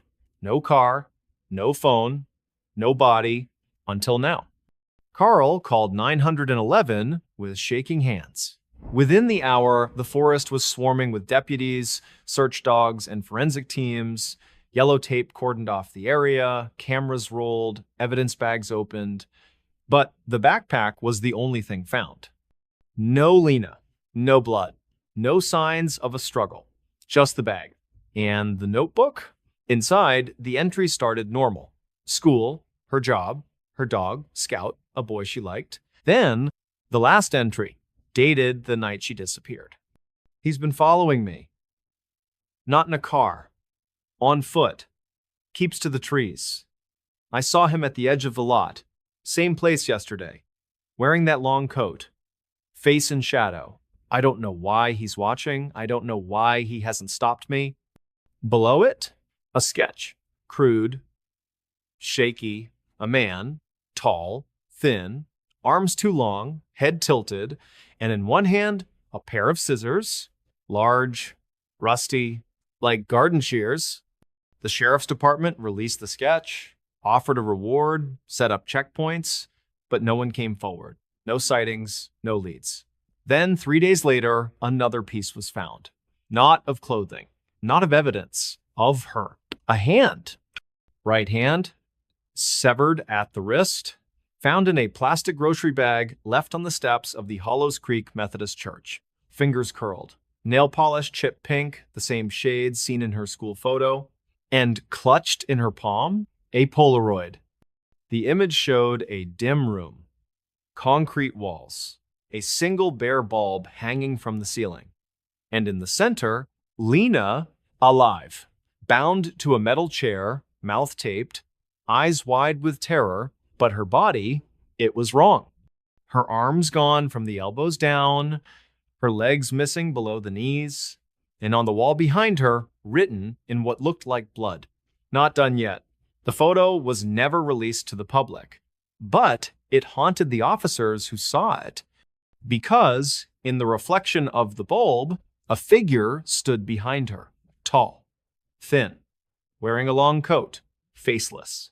Holding the shears, the investigation turned frantic. Every cabin, every trailer, every abandoned mine in the county was searched. Nothing. Then another bag, left in the bed of a pickup truck at the high school football field. Inside, a foot, left.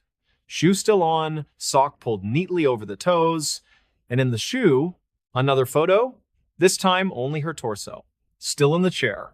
But now, her head was gone, and in its place, a jack-o'-lantern, carved with a wide, grinning mouth, eyes hollow, and in the reflection, the same figure, closer, watching. The town descended into fear. Parents kept kids inside after dark. Churches held emergency prayers. The diner closed early.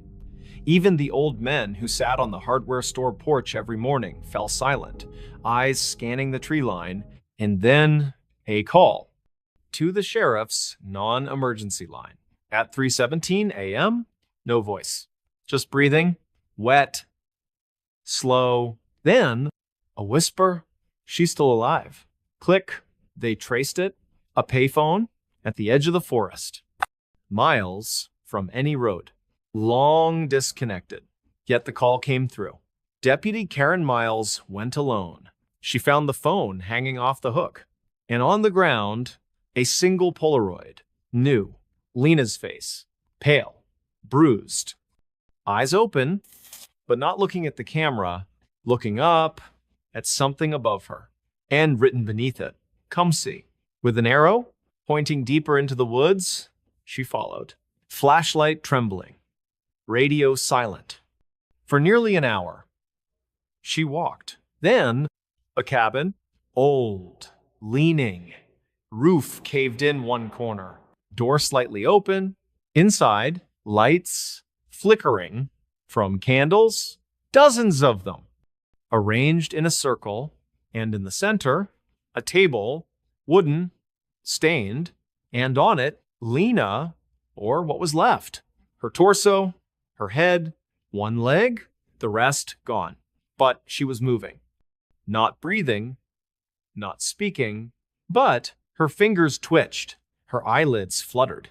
And when Miles stepped closer, Lena's head turned, slow, unnatural, and she smiled. Not with joy, with horror, because her lips moved. No sound. But Miles read it, "He won't let me die." Then, a creak behind her. She turned. The figure stood in the doorway. Tall, thin, long coat, face hidden in shadow. In one hand, the shears, rusted, dripping, and in the other, a fresh Polaroid, already taken, of Miles, standing there, back to the table, unaware. And in the reflection, the same faceless man, smiling. She ran, gun drawn, flashlight bouncing. She didn't stop until she reached her cruiser. She called for backup. SWAT. Fire.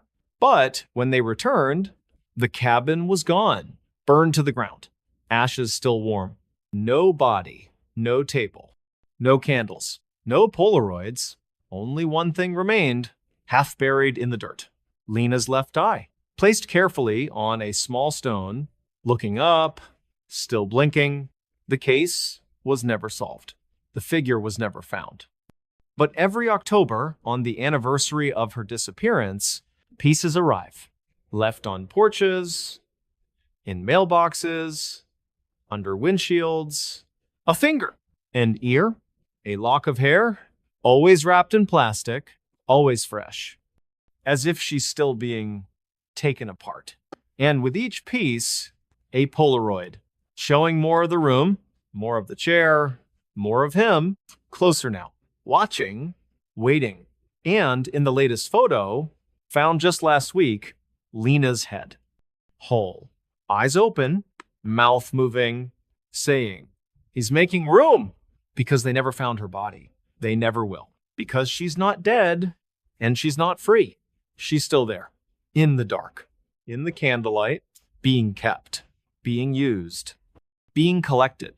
And one day, when the last piece is found, she won't be in pieces anymore. She'll be whole and waiting for the next one. So if you live in Hollows Creek and you hear a payphone ring at 3:17 a.m., don't answer. Don't look.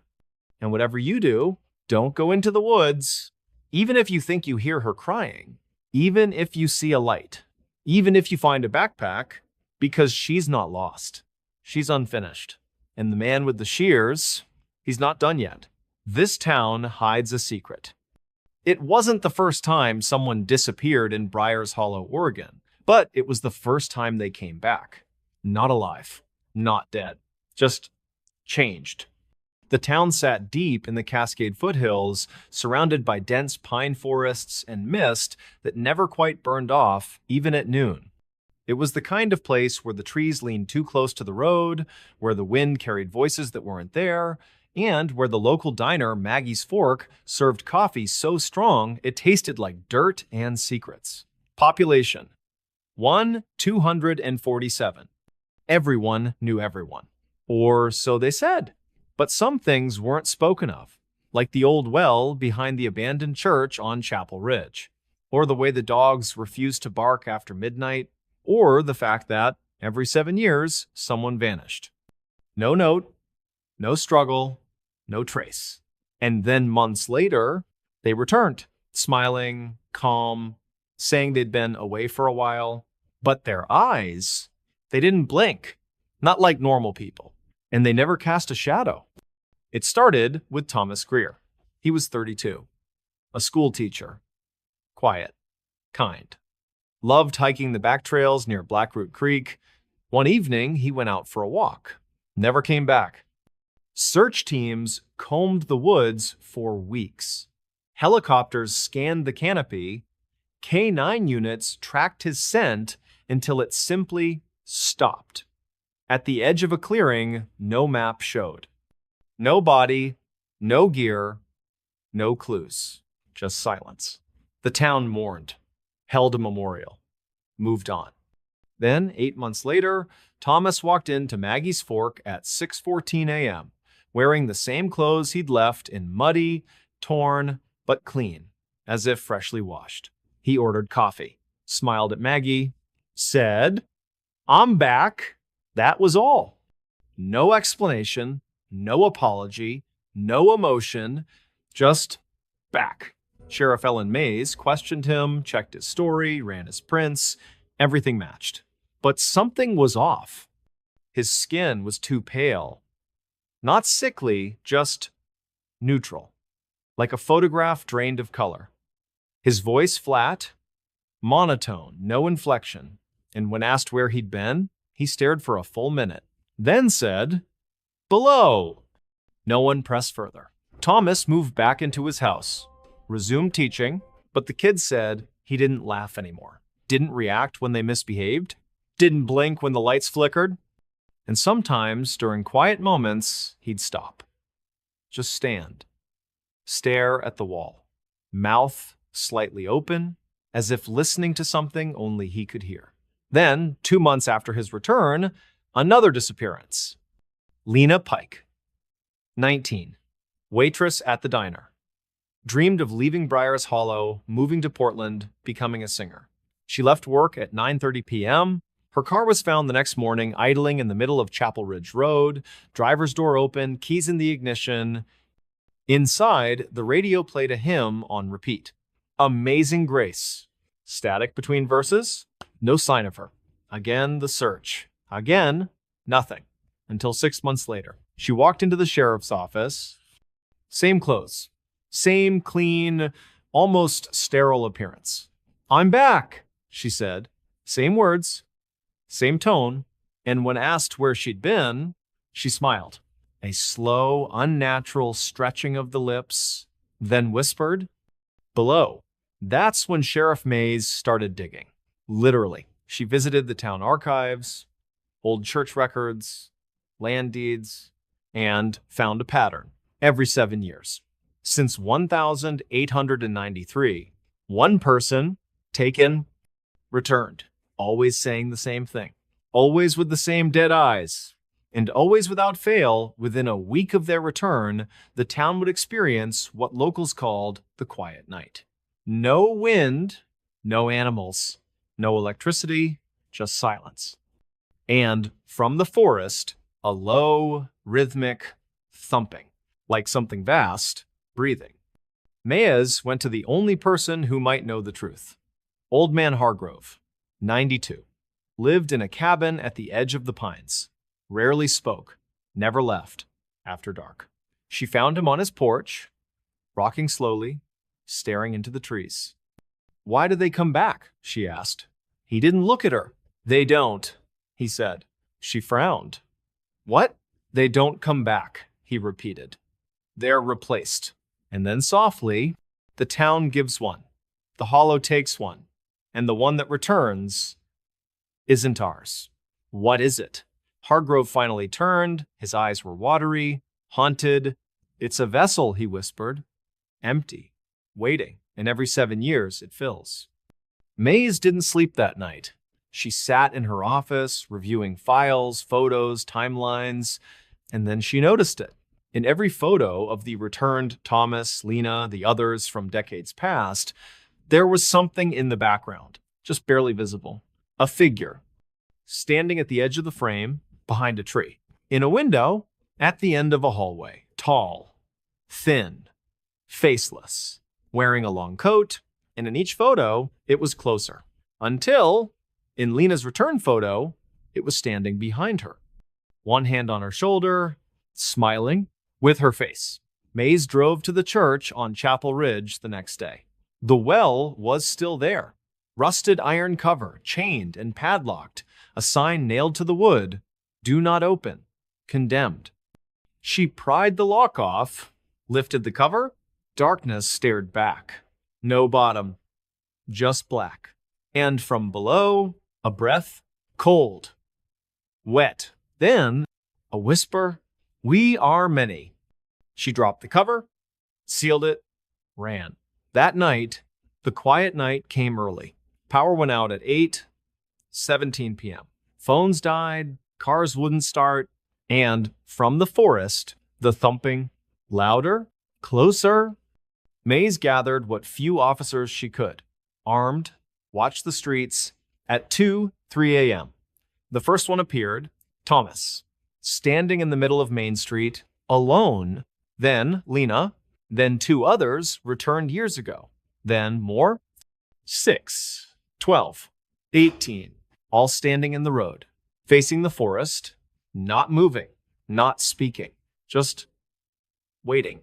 And then, from the trees, movement, shadows peeling away from the trunks, figures, hundreds, all wearing long coats, all faceless, all walking in perfect silence. They passed through the town. No one stopped them. No one could. And when dawn came, the power returned. The birds sang. The cars started.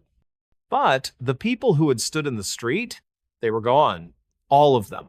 Every returned soul. Vanished. And in their homes. Left behind. Personal items. Photos. Jewelry. And one thing in common, a small carved wooden token, roughly human-shaped. Hollow inside, and on the back, an inscription. One taken, one given, the cycle continues. Sheriff Mays tried to leave, but her car wouldn't start. The roads blocked by fallen trees, the radio static. And when she looked in the mirror, her reflection didn't blink. Not for a full 10 seconds. Now, Briar's Hollow still exists. Still quiet, still beautiful. Tourists come in the summer. Hikers pass through. They don't stay long. Something feels off. The smiles are too wide, the silence too deep. And if you walk the woods at night, you might hear it. The thumping from below. And if you're alone and you hear your name whispered, don't answer. Don't turn. Because the town doesn't just hide a secret, it feeds it. And one day, it will ask for you. So if you pass through Briar's Hollow, wave, smile, buy a cup of coffee, but don't linger. Don't ask questions. And whatever you do, don't go near the well.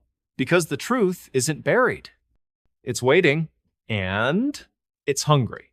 Something watches from the woods.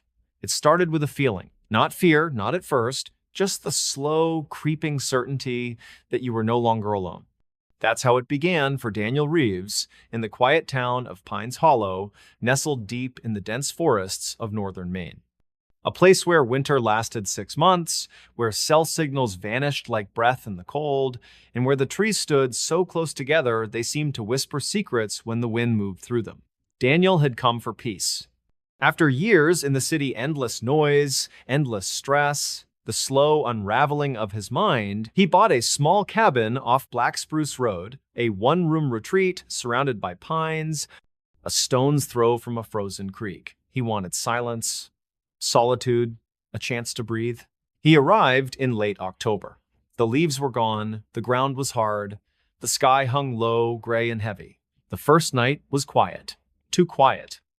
No crickets, no owls, no rustling in the underbrush, just the creak of old wood and the occasional groan of the wind pressing against the roof.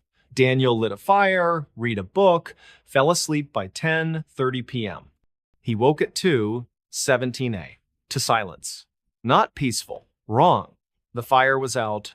The the room was cold, and the window fogged, but not from the inside, from the outside, as if someone had pressed their face against the glass.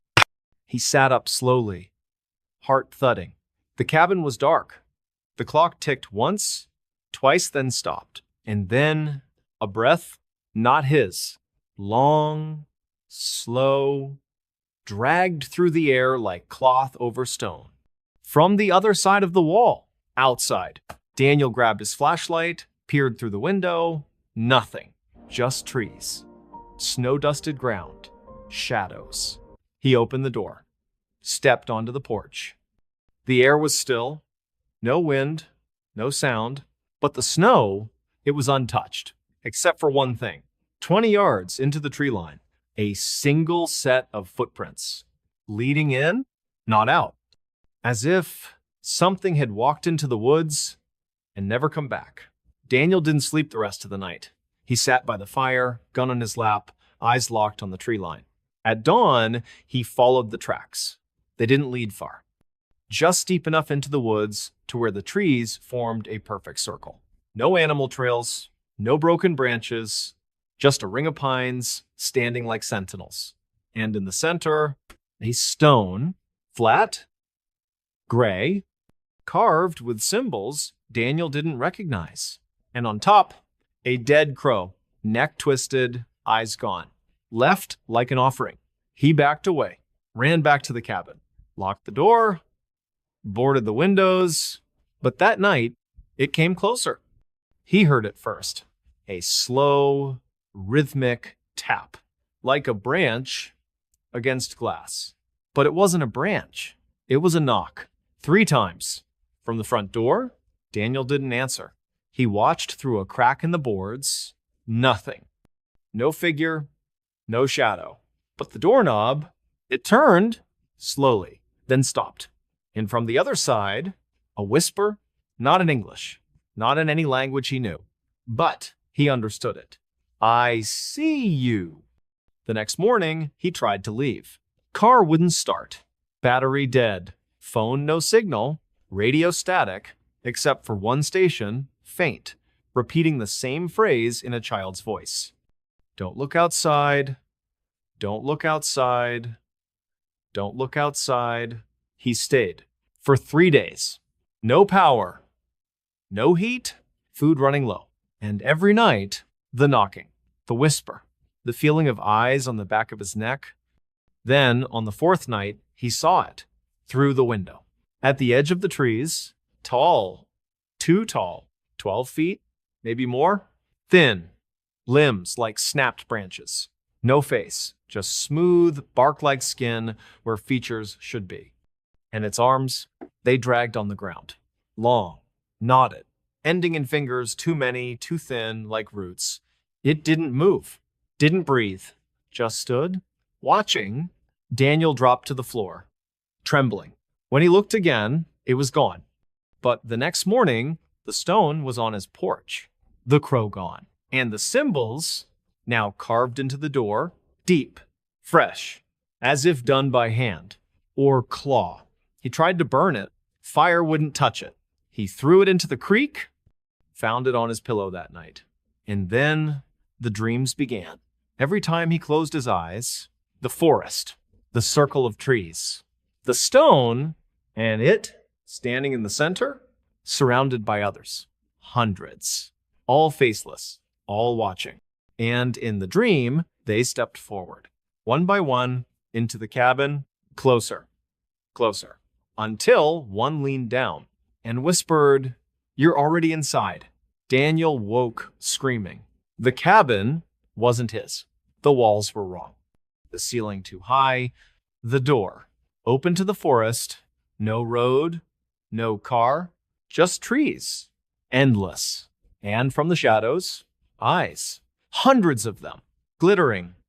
Unblinking. Waiting. He ran. Through the woods. Branches slashing. Roots tripping. No path. No direction. Just the feeling of being herded. Then, a light. A cabin. His cabin. Smoke from the chimney. Lights on. He sobbed, stumbled forward, banged on the door. "Hello, please, let me in." The door opened. And there, him, standing in the doorway, same clothes, same face, but the eyes, black, empty, smiling. "You don't belong here," the other Daniel said. And behind him, the thing in the corner, watching, Daniel turned and ran back into the woods. He never stopped. Search teams found his footprints 2 weeks later. They led in a perfect circle, back to the stone, back to the crow, back to the trees. And at the center, a single boot, mud-caked, laces untied. And beside it, a journal, last entry written in shaky script. "It doesn't take you, it replaces you, and the one who comes back isn't the one who left." The search was called off. The cabin was boarded. But locals say on still nights, when the wind dies and the stars vanish behind clouds, if you walk near Black Spruce Road, you'll hear knocking from inside the trees. And if you look, just for a second, you'll see them standing between the pines, tall, thin, faceless, watching, waiting, because the woods don't hide monsters. They grow them.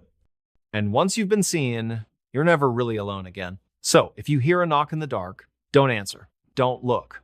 And whatever you do, don't go into the woods, even if you think you see a light, even if you hear your name, because something is always watching, and it knows you're there. He answered the wrong door. It was 2:13 a.m. The kind of hour that doesn't belong to the living. No cars, no wind, no distant sirens, just silence, thick, heavy like a blanket soaked in cold water. That's when the knocking started. 3 slow, deliberate raps on the front door of the old 2-story house on Hemlock Lane in the quiet town of Ashwick, Pennsylvania. A place where porches creaked under the weight of time and the trees leaned inward as if trying to listen. Inside, Marcus Vale stirred. He wasn't a light sleeper. Years of graveyard shifts at the steel plant had taught him to rest through noise, through chaos. But this was different. The knocking didn't stop, didn't rush, just 3 knocks. Pause. 3 more, like a heartbeat. Too slow, too steady. Marcus sat up, rubbed his eyes, checked his phone. 2:13. Who the hell? He shuffled down the hall, barefoot, the floorboards cold beneath his feet. The house groaned with every step. He peered through the peephole. Darkness, not the porch light, not the street, just black, as if the lens had been painted over. He hesitated. No one came knocking at 2 a.m. Not in Ashwick, not unless something was wrong. Maybe it was old Mrs. Calloway from next door. Her dog had gotten loose again. Or maybe the new guy down the street, lost after a late shift. He unlatched the chain, turned the deadbolt, opened the door, and there she stood, a woman, dressed in a long, pale nightgown, hair dark, wet, hanging in strands over her face, barefoot, pale as snow. She didn't speak, didn't move, just stared. And then a whisper, so soft he almost missed it. "I'm home." Marcus froze. This wasn't right. He didn't know her, and she wasn't supposed to be here. This was his house. He started to close the door.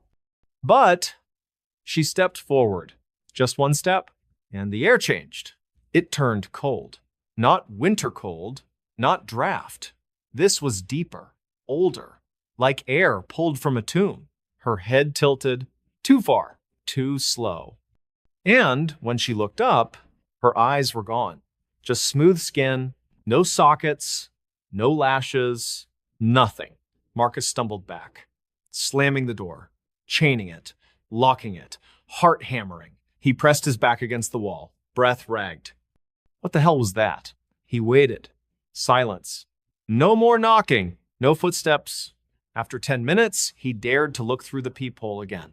Empty porch, streetlight flickering, leaves swirling, nothing.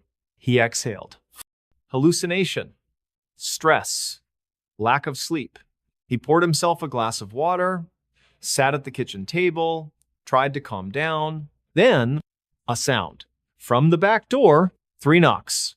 Slow. Steady. Just like before. His blood turned to ice. He wasn't imagining it. It was here, in the house. Or had it come in with him? He checked the locks, all secure, windows shut, no signs of forced entry. Then, a whisper from the hallway, "I'm home." Closer, softer, but unmistakable. Marcus grabbed the baseball bat he kept by the bedroom door, moved slowly